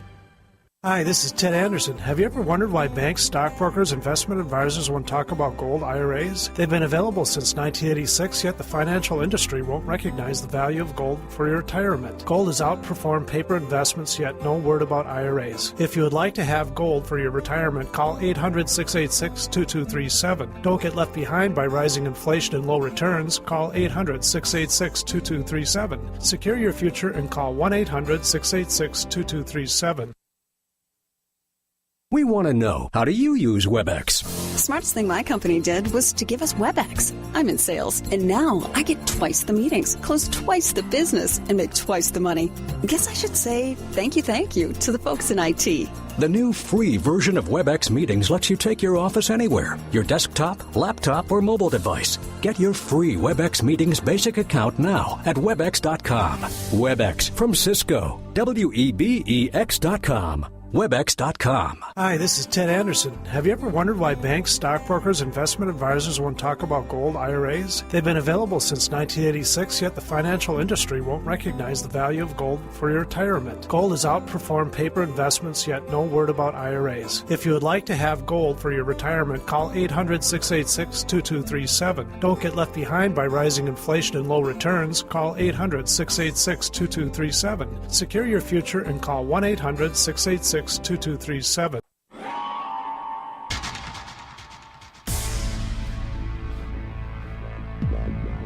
Welcome back to the Paracast, the gold standard of paranormal radio. And now, here's Gene Steinberg. That last laughter, he finally got it. If they ever do a remake of The Shadow for TV, radio, or the movies, call Nick Redfern. Not me. I didn't do it. But what Nick did was write this book called The Pyramids and the Pentagon, and it's worth it. It's from New Page Books, which publishes a lot of information about the paranormal and UFOs, with Gene and Chris. And we were exploring here all sorts of interesting possibilities about the crypto-terrestrials. And that takes us back to the alien form of communication using rocks and things. And I was thinking of Richard Shaver, the Deros and Tiros, the under-earth people, and rock books. Are we getting back to that now? Well, we could be. I mean, Shaver's story was highly controversial. It's not everybody who claims to get messages through the welding gun. You know what I mean? That's and there's that's also sort of like reason to say, well, maybe Ray Palmer exploited Shaver, considering him just some kind of lunatic who could put together stories that he could rewrite and sell books. Well, yeah. I mean, I think that's something we need to remember. Ray Palmer, who actually sort of co-wrote Becoming the Flying Saucer with Kenneth Arnold. Ray Palmer was sort of responsible for bringing the man who created Flying Saucer, if you like, Kenneth Arnold, into the book world. So he played a historic role in the UFO field. Of course, but Palmer also has a shaky or a questionable reputation. Now, you might remember the late Otto Binder. Now, Otto Binder was somebody who wrote comic books like Captain Marvel. He wrote science fiction novels, a very close friend to Ray. And I knew him. This is back in the 60s and 70s. I forget what year he died. And he told me one time that Ray Palmer was never above writing things just to get reader reaction. And certainly we also hear from Jerome Clark, our favorite UFO historian, who worked for Fate magazine when the Fullers were running it, and they didn't have very kind things to say about Ray Palmer. Well, the thing to remember is that Palmer, was also an editor of a, massively selling science fiction magazine, which sold even more copies when he got Richard Shaver on board, and people just got fascinated and obsessed by this story of the Deros and these sort of vast underground realms and cities. Now, it doesn't mean there's not anything to them, but Palmer, as the editor, his role was basically to get subscribers, to get readers, and get more and more and more. He had to basically sell magazines. He was there to make the magazine fascinating, compelling, sell magazines. Yeah. And parenthetically, by the way, the final stories about John Carter of Mars, remember that movie? They were published in Amazing Stories by Ray Palmer. He got the final works by Edgar Rice Burroughs. And, of course, the other important thing to remember is that, if we look at what Palmer said about the Deros and Shaver's story, there's no evidence that Palmer ever dug deeply into anything to try and verify it. What he basically did was encourage Shaver to tell his stories, send them in, and then Palmer would publish them. It's not so much like he lied and hid that he knew what was going on really, et cetera, et cetera. He just asked for stuff to be sent in and published it. I don't see any evidence that he did any sort of investigation to verify it or not. He was basically interested in a good story, telling a good story in a science fiction magazine. I guess the big concern would be, was he also telling good stories when he had supposedly factual magazines? Well, yeah, that's the big question. It's like, has somebody crossed the line from one to the other and not made it clear? I mean, some people do this. People like Gray Barker. People say Gray Barker's work was fiction, a lot of it. But I would view it more as like gonzo journalism, where he took real events, real cases, and real people, and had interesting ideas and thoughts he wanted to get across. So he spun it in the form of like a gonzo story. But a lot of people, they don't like gonzo-type journalism because it confuses them. It's like, well, is it fiction? Is it fact? Is he lying? It's its own unique genre where you're telling truths in a sort of semi-parable fictional way, whether it's Hunter S. Thompson with Fear and Loathing in Las Vegas or Jack Kerouac with On the Road. On the Road is a novel, but it's based on real events. And it's almost like a subjective, very highly subjective form of journalism. Listen, we have so much ground to cover and not always enough time. Chris, you got some more questions? Well, we have a question from Angelo, one of the moderators at forum.theparacast.com. He's kind of our skeptical side. We do try to keep a good, well-balanced perspective on the forums. And Angelo asks, Nick, how do you keep track of everything you research? Is there anything you've ever written about that you have completely changed your mind about? So I guess that's a two-parter. Well, in terms of keeping track of everything, you do what I think most people do, which is just preserve everything. You file it in the good old days in filing cabinets, and today, you keep it on your hard drive, or you just put it on a thumb drive or whatever. So that's how I keep track of everything. In terms of, if my views have changed, I mean, I've actually written books where I've specifically said this is a fascinating story. It's fascinating what the person's telling, but I don't believe a word of it. I mean, for example, my 2010 book, Final Events, this was a study of a group in the Pentagon that analyzed the UFO phenomenon and came to the conclusion that the entire mystery is literally demonic. And when I say literally demonic, I mean like heaven and hell, Armageddon, the devil, horns, forked tail, demonic. The harvesters of souls. Yeah. Now, I don't believe that at all, but I didn't write the book to promote that theory. I wrote the book because I thought it was fascinating that there was a group in government that believed this, that was funded to address this issue, came to the conclusion and actually influenced a lot of powerful people in government. It was a fascinating story, but I made clear it was a fascinating story that I didn't endorse in terms of the conclusion. So, yeah, I mean, a lot of the things I write about, I'm not telling a story that I'm supporting. I'm telling the story of why other people may believe it. I mean, you're being a journalist. You're not expressing an opinion one way or the other. Well, no, I am expressing an opinion. I think the demonic theory is complete bull. Now, the other thing about it here is it seems to me that maybe the government, especially in the 40s and 50s, are busy exploring German technology, and they started getting into real flaky stuff such as ESP and all this other stuff. Was it, again, because they were so flush with personnel from the war and they needed to do things, or maybe they wanted to figure out what the Germans were doing? They got into all sorts of areas that they don't do now. So what about today? Looking at the current Pentagon, do you think they're still doing wacky stuff behind the scenes? Well, I think they are, but I think the amount of money they have, Gene, they're doing everything under the sun and probably way more.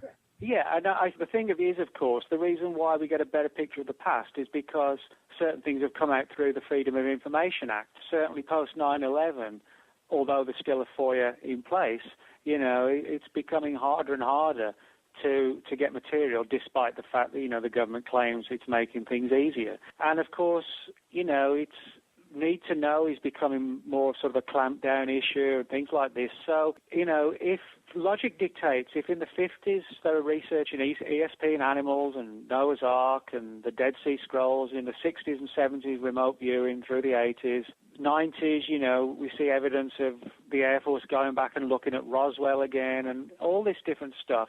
Logic dictates that there must be more going on, and probably a great deal that we haven't, even begun to uncover. I mean, the stuff that I talked about in Final Events with the Collins elite and the demonic stuff, there are a few fragments of that. The story came to me from this guy, Ray Boucher, who interviewed, or was actually had a meeting with a couple of these guys who were working on this demonic UFO project. He had face-to-face meetings with him. That's why I wrote the book, because, he was the impetus for the story. And that was as late as the early 1990s, when the government was sort of dabbling into everything from like Jack Parsons and, conjuring up golems and all sorts of stuff, supposedly. So. Oh, I love the way they just take our money and do weird things. I guess part of it is that it would be nice if sometimes they actually had some meaningful result. That would be more fun. Well, I think the thing is, when we look at these stories, I actually think, unfortunately, from our perspective, the ones we hear more about are the ones that were tossed to one side where, well, not always, but, where something was, they hoped that they were going to achieve something but didn't, and so the file was closed, and then, of course, it comes up through, declassification. I actually think the ones where, wow, they really achieved something, that just went black, and those are the ones we don't hear about. So I don't think it's a case of they just never achieved anything and it was all a waste of time. We only see the ones, I think, that were a waste of time, or we just get snippets and fragments like with the Ararat anomaly, which I don't think was a waste of time at all. This is never a waste of time because we have Nick Redfern aboard on the Paracast. We're talking about his book, The Pyramids and the Pentagon. With Gene and Chris, you're always in the Paracast.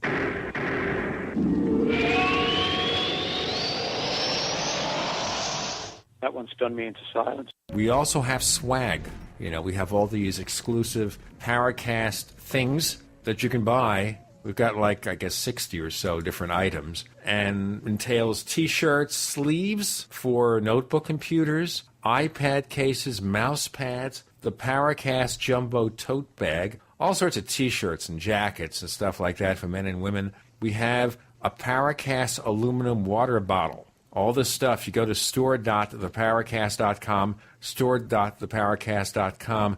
What makes it special is that the items are the best quality, great T-shirts, fabrics, and they have our official logo on them. That's what makes them special, in multiple sizes and colors. We even have stuff for children, stuff for women, stuff for men. We have all sorts of sizes, like small up to X large. A lot of good stuff. That's the swag from the Paracast. You go to store.theparacast.com, stop by, and take a shopping tour. Iodine protection packs from hempusa.org are now in stock for immediate delivery worldwide. Our iodine protection packs include microplant powder, green life kelp, red palm oil, and our clear roll-on iodine that will feed the body the iodine it needs. All iodine protection packs are in stock. Save you money and ship for free in all 50 states. Visit hempusa.org or call 908-691-2608 today.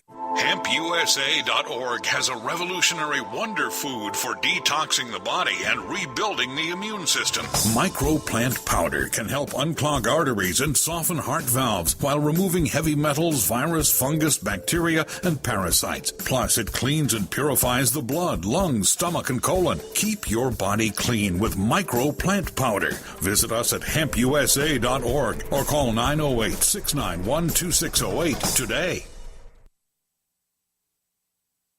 Digestive health is the key to wellness and elimination of toxins. That bears repeating. Digestive health is the key to wellness and elimination of toxins. And Pro EM1 Daily Probiotic Cleanse is the key to digestive health. Pro EM1 is a powerful liquid probiotic, strong enough to cleanse, gentle enough to use every day. Pro EM1 is dairy, wheat, and soy-free, contains all natural and certified organic ingredients, contains no preservatives or animal products, supports a healthy digestive and immune system, supports weight loss, improves absorption of food nutrients, aids in controlling yeast infections, is never freeze-dried, and uses 3 groups of live, viable, beneficial microbes to cleanse and remove toxins. Order Pro EM1 Daily Probiotic Cleanse at Terraganix.com, spelled TerraGanix.com, Terraganix.com.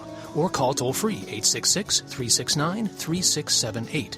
That's 866-369-3678. Pro EM1, the raw probiotic. We all know that Berkey Water Purification Systems are the most trusted name in water filtration. As an authorized Berkey dealer for over 6 years and serving thousands of satisfied customers, the Berkey Guy offers amazing specials for Berkey Water Filtration Systems. The Berkey Light Systems include a set of self-sterilizing and recleanable black purification elements that purify water by removing chlorine, pathogenic bacteria, cysts, and parasites to non-detectable levels and remove harmful chemicals such as herbicides and pesticides. Order the Berkey Light System today, complete with 2 black Berkey elements for only $231, and the Berkey Guy will ship your order free of charge. With the purchase of a Berkey Light, the Berkey Guy is also offering a set of fluoride and arsenic filters for only $39.99. That's over 30% off the retail price. Call the Berkey Guy at 1-877-886-3653. That's 1-877-886-3653. Or order online at GoBerkey.com. That's GoBerkey.com today.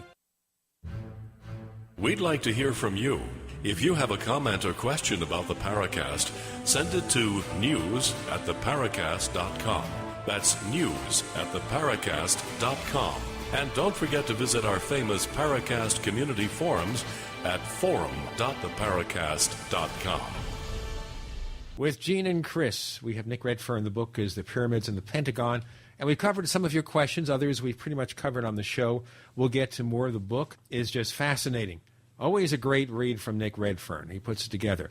There is one subject here I'd like to get into. We've been talking about ancient history, the Philadelphia experiment, the Pentagon's experiments, and from time to time we've talked about the Martian mysteries. And I guess because just this past week I finally saw the movie John Carter, based on the Edgar Rice Burroughs novel A Princess of Mars, about somebody, an Earthman, going to Mars and seeing the remnants of a civilization that was dying, different races and everything. So how was it? Was it good? Did you like it? It's a great movie. It got average reviews, but it's really bad because Walt Disney did not have a clue how to promote this story. Because if you look at the story of John Carter, I recommend you stream it, you rent it, whatever.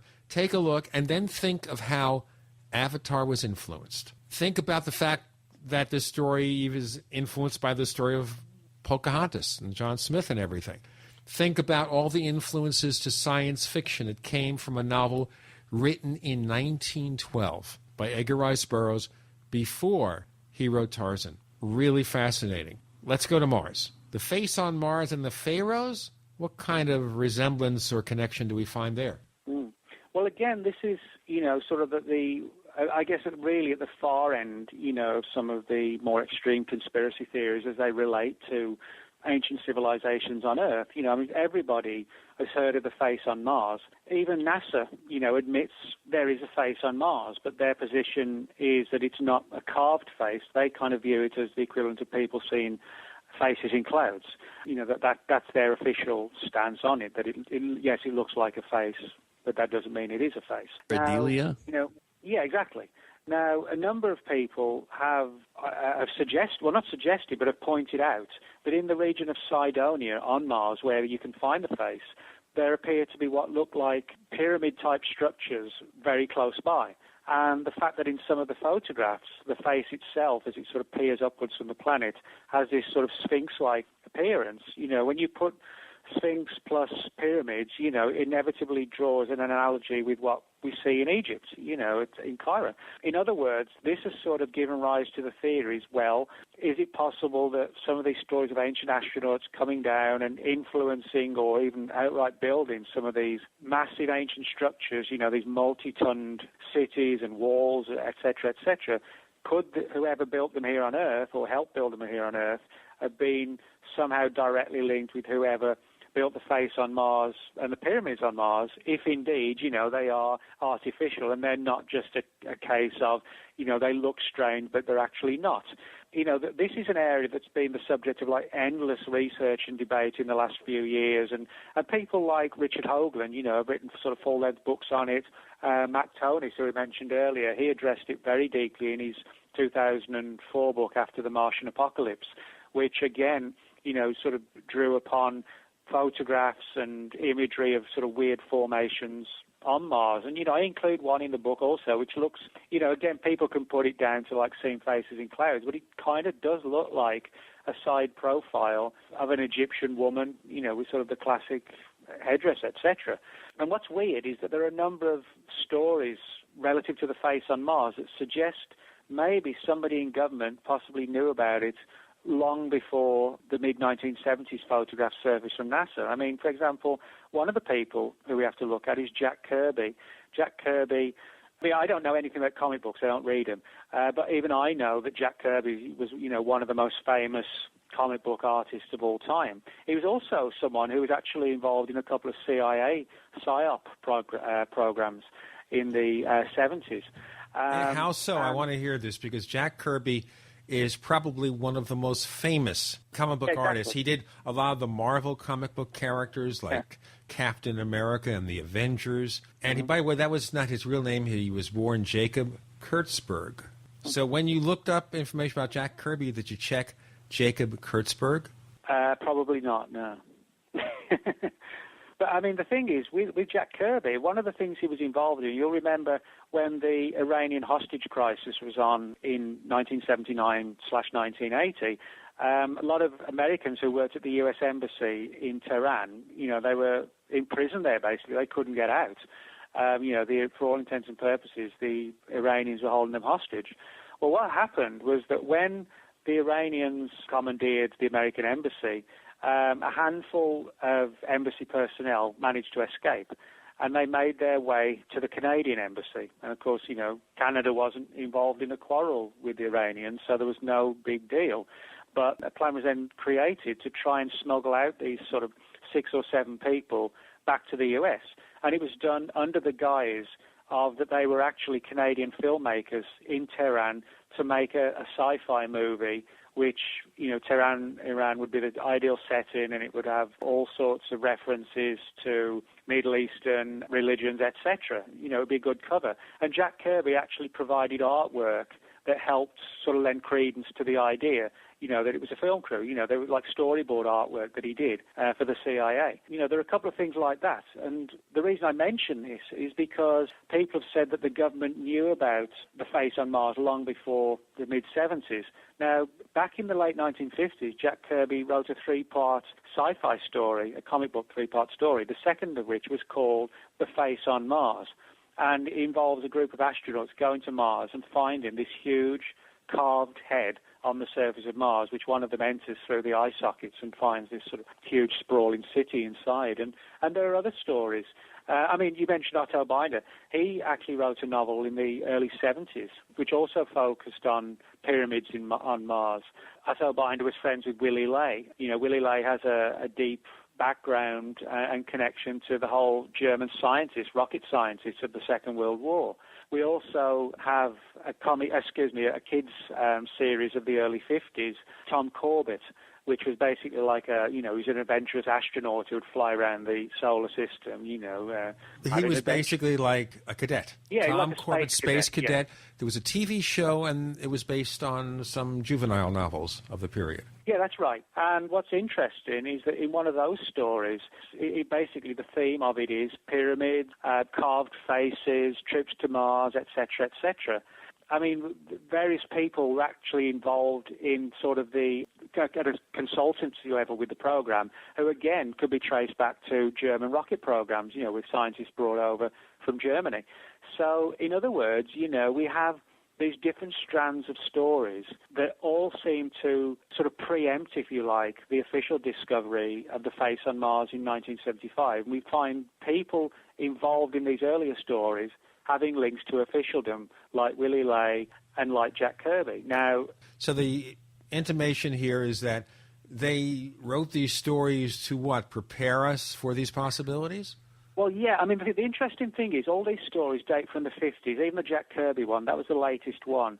The theory is that possibly somebody wanted to subtly prepare people for the idea that there was life on Mars, or there had been, and that there was evidence in the form of vastly old structures. That's the theme that runs through all these stories. The Dead Seas of Barsoom we're talking about here with Nick Redfern, with Gene and Chris. You're in the Paracast.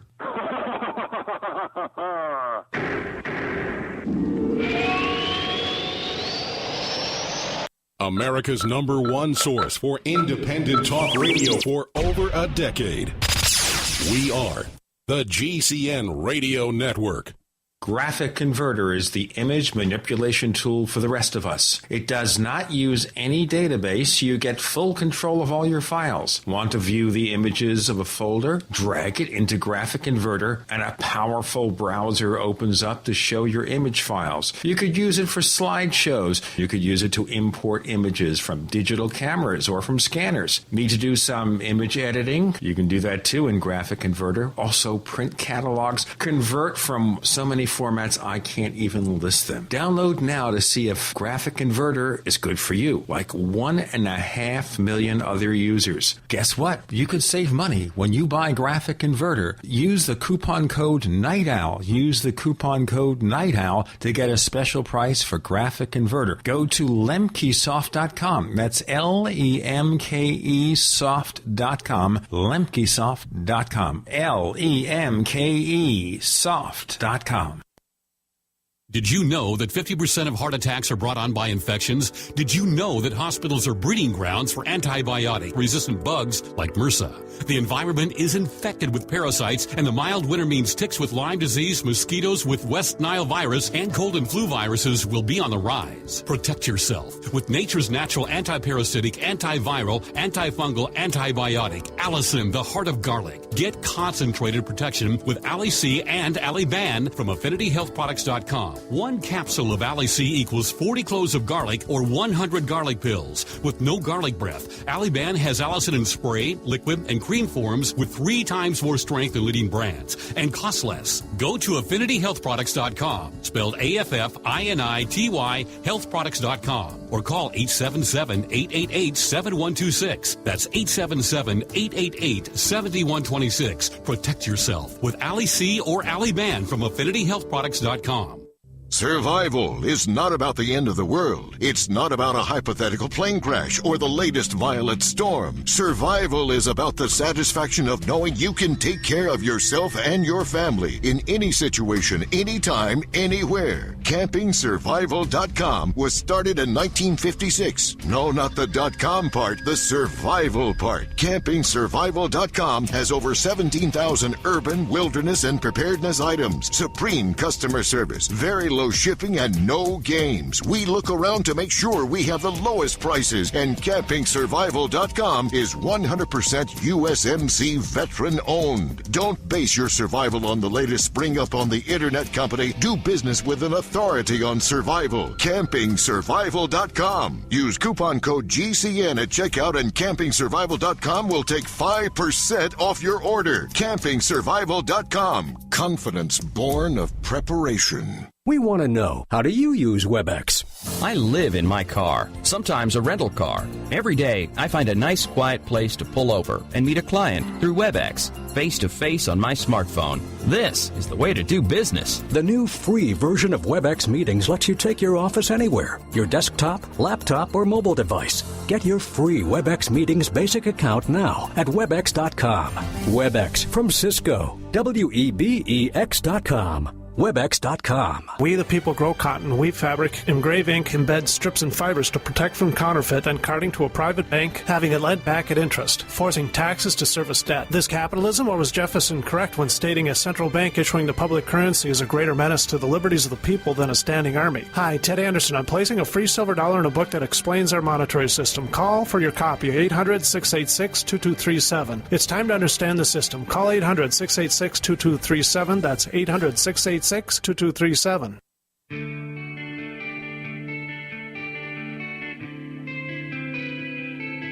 is Jerome Clark, author of the UFO Encyclopedia and other books. You're listening to the Paracast. Nick Redfern is author of a book called The Pyramids and the Pentagon. And we've gone to Mars here, of course. We started earlier talking about John Carter, or John Carter of Mars. And there's a movie, of course, that didn't do that well. Disney took a huge loss on that, like a $200 million bath, and I hope that people will buy the DVD or watch it. Yeah. And we were talking here about some of the concepts being written by novelists, comic book artists that the government was toying with. But in the end, is there anything about the face on Mars or pyramids on Mars that we should take real seriously? Well, I mean, I think we should take seriously the fact that we have what looks, not everybody agrees, of course, but what we have is a face or something that looks like a carved face with pyramid-type structures not far away. We have stories going back to the 50s, even titled The Face on Mars, where the person or people in question had links back to the intelligence world. Now, does that mean something? Does it mean nothing? Does it mean everything? The answer is we don't know. But for me, the worst thing we could do is to ignore these strands and threads. And that's why I encourage research into this area. Not because I'm fully convinced it's going to be vindicated or it's going to be, just totally blown out the water if we go there and it really is just an old rock. That's Where did you come down on a breakaway civilization scenario that we've developed? At least rudimentary interplanetary craft. We've already been to Mars, for instance. Richard Dolan has been touting this whole idea of a breakaway civilization lately. David Childress kind of sort of hints around sometimes that he thinks maybe there is a secret space program and that we've been a lot more places than we admit. Where do you come down on that? Do you see any evidence of this? Well, I mean, I don't know as I agree that I would go as far as to say there's a breakaway civilization, but I think there are enough strands to suggest elements of something like a secret, probably military rather than NASA, space program of some sort. I mean, I'll give you a few examples. If we look at the U.S. space program as it is today, it's pretty much, pretty poor state, If we want to America wants to send astronauts into space, they pretty much just got to plead with the Russians, please will you send one of our guys up with yours, and don't the Russians just love that? And people say, well, how could we have fallen back so far and it's all just gone to ruin after all the legendary, manned missions to the moon, etc.? Well, the more likely scenario in my mind is that wouldn't be allowed to happen. Now, NASA, although it's an agency of government, primarily it's involved in space exploration, but, the space shuttle missions did launch spy satellites for the military and the intelligence community. But we hear rumors and stories suggesting, the military may have its own secret space program, maybe one that NASA knows nothing about. Now, if that is the case, there's no way they can be launching the equivalent of Saturn rockets into space or even the space shuttle, because everybody would see these huge engines, roaring as the rocket goes up. People would be thinking, what on earth is that? Why weren't we told about that mission? So, in other words, the technology would have to be so advanced that, they could launch a small craft, say midnight in relative silence, and it just, it leaves the Earth's atmosphere, nobody knows. So it clearly wouldn't be working by chemical propellants, etc. It would be highly advanced technologies. Now, this sort of brings us back to people like Gary McKinnon, the British computer hacker, who said that when he was sort of doing his hacking activities, he claimed to have come across this list of military personnel that was basically connected with space missions, and they were described as non-terrestrial officers. It was a whole ream of personnel. Non-terrestrial officers, however you term it or say it, it kind of sounds like personnel working off the planet, because they were listed by name. We're not talking about non-terrestrial officers in the sense of being some alien military force. It was like Colonel this or, Admiral that. Does he have the names written out that we can actually look up these people and see if they exist? No, I think as far as I can recall... Yeah, I think he just saw it. He said there was 150-something, 155 names. Yeah, and I mean, if you Google non-terrestrial officers, you come back to what McKinnon said. In other words, you don't find it splashed all over NASA's website or the Pentagon sites and it means something else. It's like if it's a real term, it hasn't reached the public domain or the internet other than via McKinnon. But, things like that, some of the stuff Rich Dolan's pulled up, Richard's written a couple of good articles about this whole issue. Things like this lead me to believe that while I don't think, I could be wrong. I don't think there are, vast human civilizations beyond Mars and the Moon and everywhere else, just in case things go belly up here. I wouldn't be at all surprised if advanced technologies, are far more advanced than we think, and that there may well have been missions, Maybe there have been clandestine missions to the Moon and Mars, and maybe that explains the almost like a determined push to deny there is anything on Mars, It's like if nobody can go there, what's the fuss, Well, the other question I would have about that whenever we raise the possibility of the secret space program, what about advanced weaponry? And if we have advanced weaponry, why don't we use that threat to basically stop all the Mideast nonsense? Well, I think, again, a lot of it is dependent on who's got the weaponry. Is it the military as a whole? Is it sort of covert groups that are following their own sort of agendas?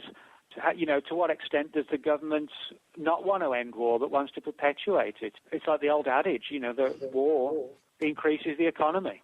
Who are the biggest arms dealers? Yeah, that's like an unfortunate fact that, you go to war and to an extent it builds the economy, but, when it got to the extent that the money starts to be siphoned off from other programs, that's when it gets problematic. But in terms of creating new jobs, things like that, money at war is where it's at. So, studies have been done, this whole idea of, would it be economically feasible for the planet to live in peace? And it sounds crazy that people would even want something other than that. But, these sort of crazy people who say, no, we've got to have a state of war because it actually, in the long run, helps. They're insane. Yes, insane irony. Yeah, it's just craziness. But that does offer a viable reason as to why highly advanced weaponry that could, even if they just used it at a localized level as a demonstration, could end warfare overnight. It's like, if you don't stop, this is what we're going to use on you. In the same way Japan was threatened at the end of the Second World War, but they just carried on, and then what happened was the systematic obliteration of Japan began, and then when two cities were destroyed, Japan panicked and said, okay, enough's enough, we'll surrender. We showed them the advanced weaponry. Now it's just drones. Yeah, yeah, exactly. But I think, today you could unleash something possibly and, just show it to people, just do one demonstration. It's like, hey, stop. And that could be done. But there are reasons certain people politics, economics. They don't want that done. Now, can we think then that the possibility that advanced alien technology has been funneled into private industry or the military, and that's what we're talking about here? Well, I mean, that could be the case. I mean, sort of the perfect example of that is people like Philip Corso, with the Roswell story about seeding alien technology. I don't dispute that as a possibility, and certainly that would be the logical thing to do because, a lot of people don't necessarily realize that, the military, when it's developing new weapons, it's not always done by army scientists. They contract work out to different companies, to build the tanks for them or the aircraft. The tanks aren't built in some Pentagon factory. They're built by a company that makes them for them. So in that sense, it would make sense for alien technology to be farmed out. But, I kind of view that as a little bit simplistic. If you're talking about technology so advanced it was constructed on another world, by beings that are vastly different from us, and the concepts involved may be so far out, could we really have achieved the sort of advances that Corso claimed in such a short period of time? It's like we get hold of the Roswell debris, and within a couple of years, we've got highly advanced computers, night vision equipment, fiber optics, and we've just suddenly, out of nowhere, deciphered this technology that is vastly advanced of us. Well, there's another possibility, too, which I'd like to present. But first we have Nick Redfern. The book is called The Pyramids and the Pentagon. With Gene and Chris, you're in the Paracast. Ho, ho.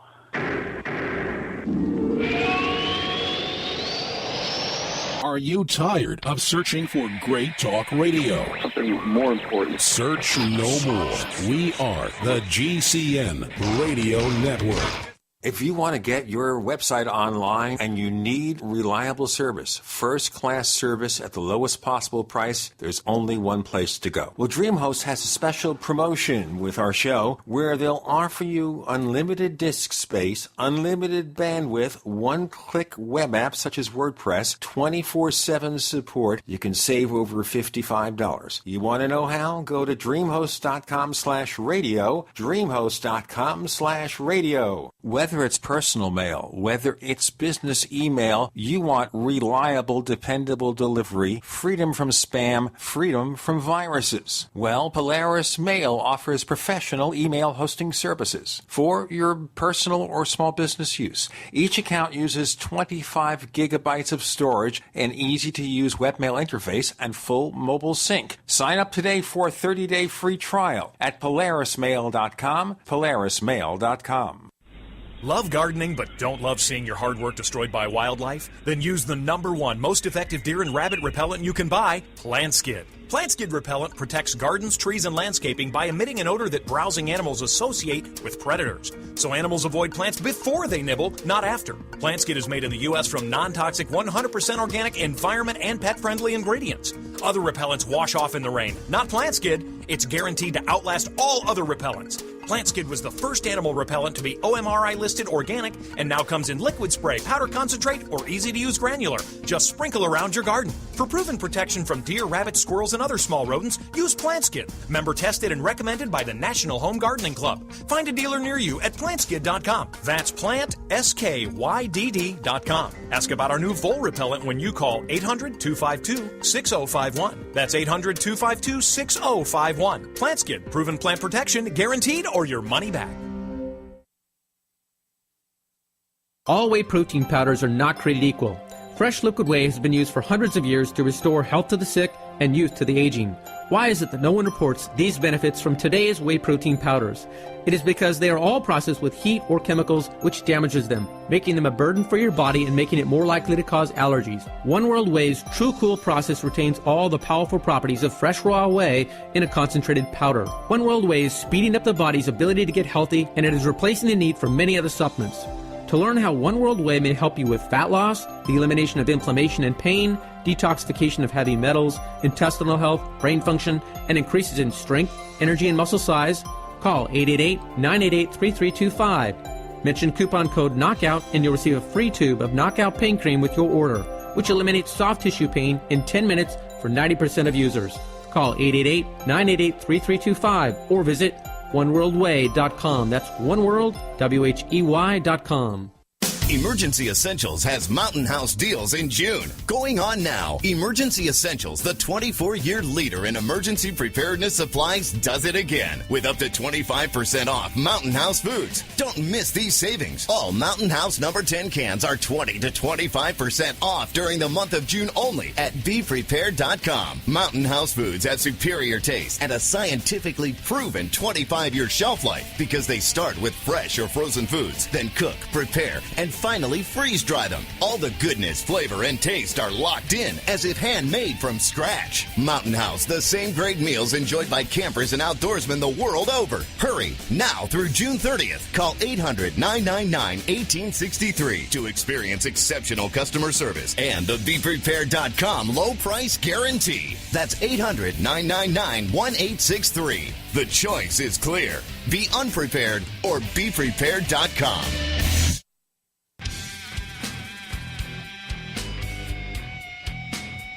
This is Kurt Sutherland, the author of UFO Mysteries, and you're listening to the Paracast. I don't want to forget this anniversary where Kenneth Arnold on June 24th, 1947, saw 9 objects over Mount Rainier in the state of Washington.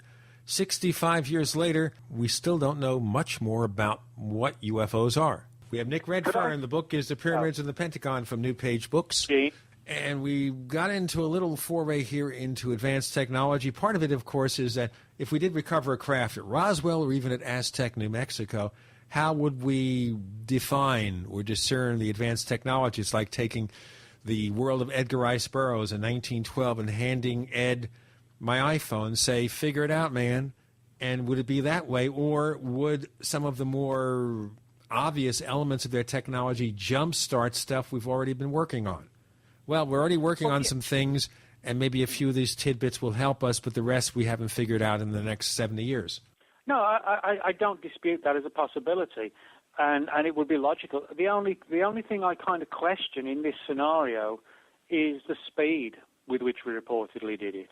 You know, not that we achieved it, but that in some cases, you know, things were kick-started, modified, and, you know, taken to the whole next level in pretty much no time at all.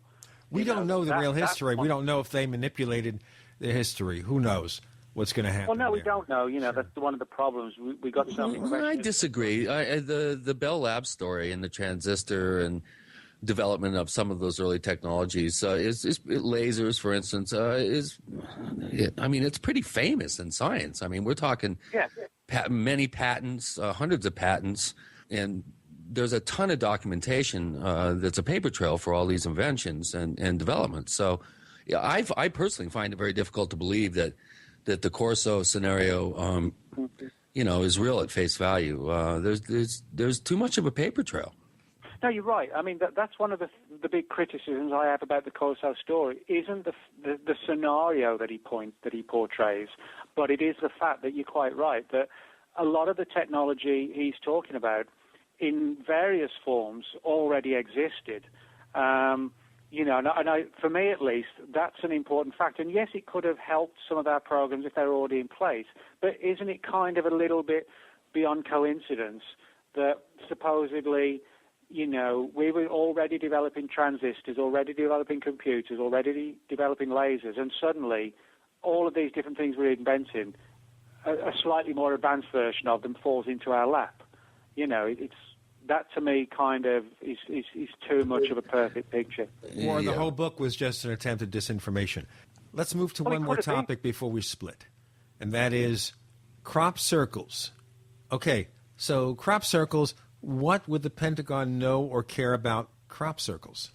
Well, actually, that's a weird one because it covers several strands. I mean, people have said, you know, that there have been a lot of stories about government interest in crop circles over the years, but, you know, we never got any proof of it. But that's actually not true. You know, you just got to know where to look. I mean, one of the things I mention in the book is I got hold of a whole bunch of files on crop circles from the Second World War, and from none other than MI5, which is the British equivalent of the FBI. It's like the British Domestic Intelligence Gathering Agency. Basically, what happened was that in the Second World War, Allied pilots flying over Germany, or to bomb Germany, flying over Europe, reported seeing these huge formations in fields, not just like straightforward circles, but intricate patterns like today's pictograms. And the first thought was, quite naturally back then, it's got to be like messages for German fighter pilots or bomber pilots, this weird formation. They look it up in their book, and it means approach London from the northwest at 11 o'clock and bomb Buckingham Palace or whatever, that kind of thing. Which makes sense, that's what that they would think of something like that. But what's interesting is the fact that these were crop circles back in the 40s, and military intelligence was secretly looking at them. And the files have now been declassified, and I reproduce quite a few of them in the book. But further down the line, with the Freedom of Information Act, one of the things that I mention is how in the 1990s, because I reproduce the documents in the book, is a reference to how government personnel, military agents, were actually in attendance at a lecture on crop circles in Germany in 1993, a conference or a lecture that basically sort of addressed all the different theories. Are they alien? Are they man-made? Is it something to do with the planet itself? But beyond that, the biggest story that I talk about in the book is a very weird one where NSA analysts were looking into a rumor, and granted, I point out in the book it was a rumor, that there was a tie-in between the crop circle phenomenon and the whole December 2012 phenomenon that was of concern from a national security perspective. Now, it wasn't from the perspective of the NSA somehow stumbled upon information, that, yes, 2012 is going to be the end of all things or some radical shake-up, and it was linked with crop circles, and they knew it, and they were trying to hide the truth. It was actually far more down to earth, but much weirder. The NSA had heard a story that there were sort of radicals, like Islamic radicals, who had secretly hired human crop circle makers to make formations of like a 2012 apocalyptic scenario or theme to sort of provoke anxiety in the British public. Because, every year crop circles appear all over Britain, predominantly in the county of Wiltshire, and they get splashed all across the newspapers. And if you type in 2012 plus English crop circle, you'll find countless examples where not only were they reported all across the British media, but the British media talked specifically about this doomsday scenario in the fields. And so, in other words, it did create anxiety, and people have said, well, maybe it was aliens, maybe it was human circle makers just having a joke. But the NSA followed up this lead, which, whether it went anywhere, we don't really know. But the lead was that radicals were sort of trying to exploit the crop circle phenomenon to create fear and anxiety. Whether it's true, it's sort of a very bizarre theory, but it demonstrates, again, another link between the military or the intelligence community and the ancient past with the Mayans, but for a very different reason, that goes beyond weapons testing or whatever, but it's still connected to the theme of the book. Yeah, it's a Collins elite. They're responsible. The Collins elite did everything. Oh, well, I wouldn't say, I'm sure you're joking there, but I wouldn't say that officially or specifically, because the Collins elite was actually a fairly small body of people, but they influenced a lot of people. They didn't have much funding. They apparently were always complaining about not having enough money. Well, it's just that whole doomsday sort of, negative vibe. But one thing that has always struck me over the years was something that the newly appointed right-hand man to Lawrence Rockefeller, Henry Diamond, quite a high-powered lawyer, asked me in a phone conversation because he was getting to know some of Lawrence's more eccentric pursuits and interests. And he, in a moment of candor, he asked me if I could tell him why Lawrence was so interested in crop circles. He says, why is he so interested in these things? And then he made the very curious aside. You and I both know this is probably British intelligence doing this from space. And, of course, my comment was, we do. And basically, I said, what about atmospheric lensing, this and that? How would they do it? And he says, they figured all that out. And the intimation was basically, it's like guys with nothing better to do with etch-a-sketches creating crop circles in fields, which I'm not sure what to make of that. But the very fact that he said that in a pretty sincere, innocent-sounding voice, I don't know what to make of it. Wow. what fun this has been. So many mysteries in this book. So many we didn't have time to cover, but maybe we'll revisit them soon. So, Nick, tell us quickly about the book. Again, it's called The Pyramids of the Pentagon. It's basically a study of how military, government, and intelligence agencies since the end of the Second World War in the US and Germany in the Second World War, and also Britain with Stonehenge, have sort of pursued ancient mysteries, everything from Stonehenge to the pyramids, the Dead Sea Scrolls, Noah's Ark, all sorts of things like the Ark of the Covenant, with a view to sort of weaponizing these ancient technologies and fantastic constructions, weaponizing them for the present and the future, if they're able to. So it's like a real-life kind of Indiana Jones type scenario, using Freedom of Information documents and on-the-record interviews and things like that. A real fun book, a real great read, a real page-turner from Nick Redfern. Our friend Chris O'Brien has his new version of OurStrangePlanet.com that's in the final stages of perfection, but now live for everyone's attention.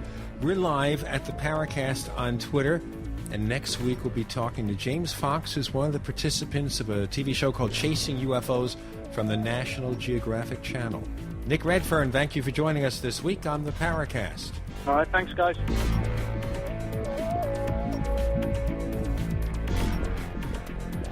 The Paracast, featuring Gene Steinberg and Christopher O'Brien, is a copyrighted presentation of Making the Impossible, Incorporated. Tune in next week for a new adventure in The Paracast.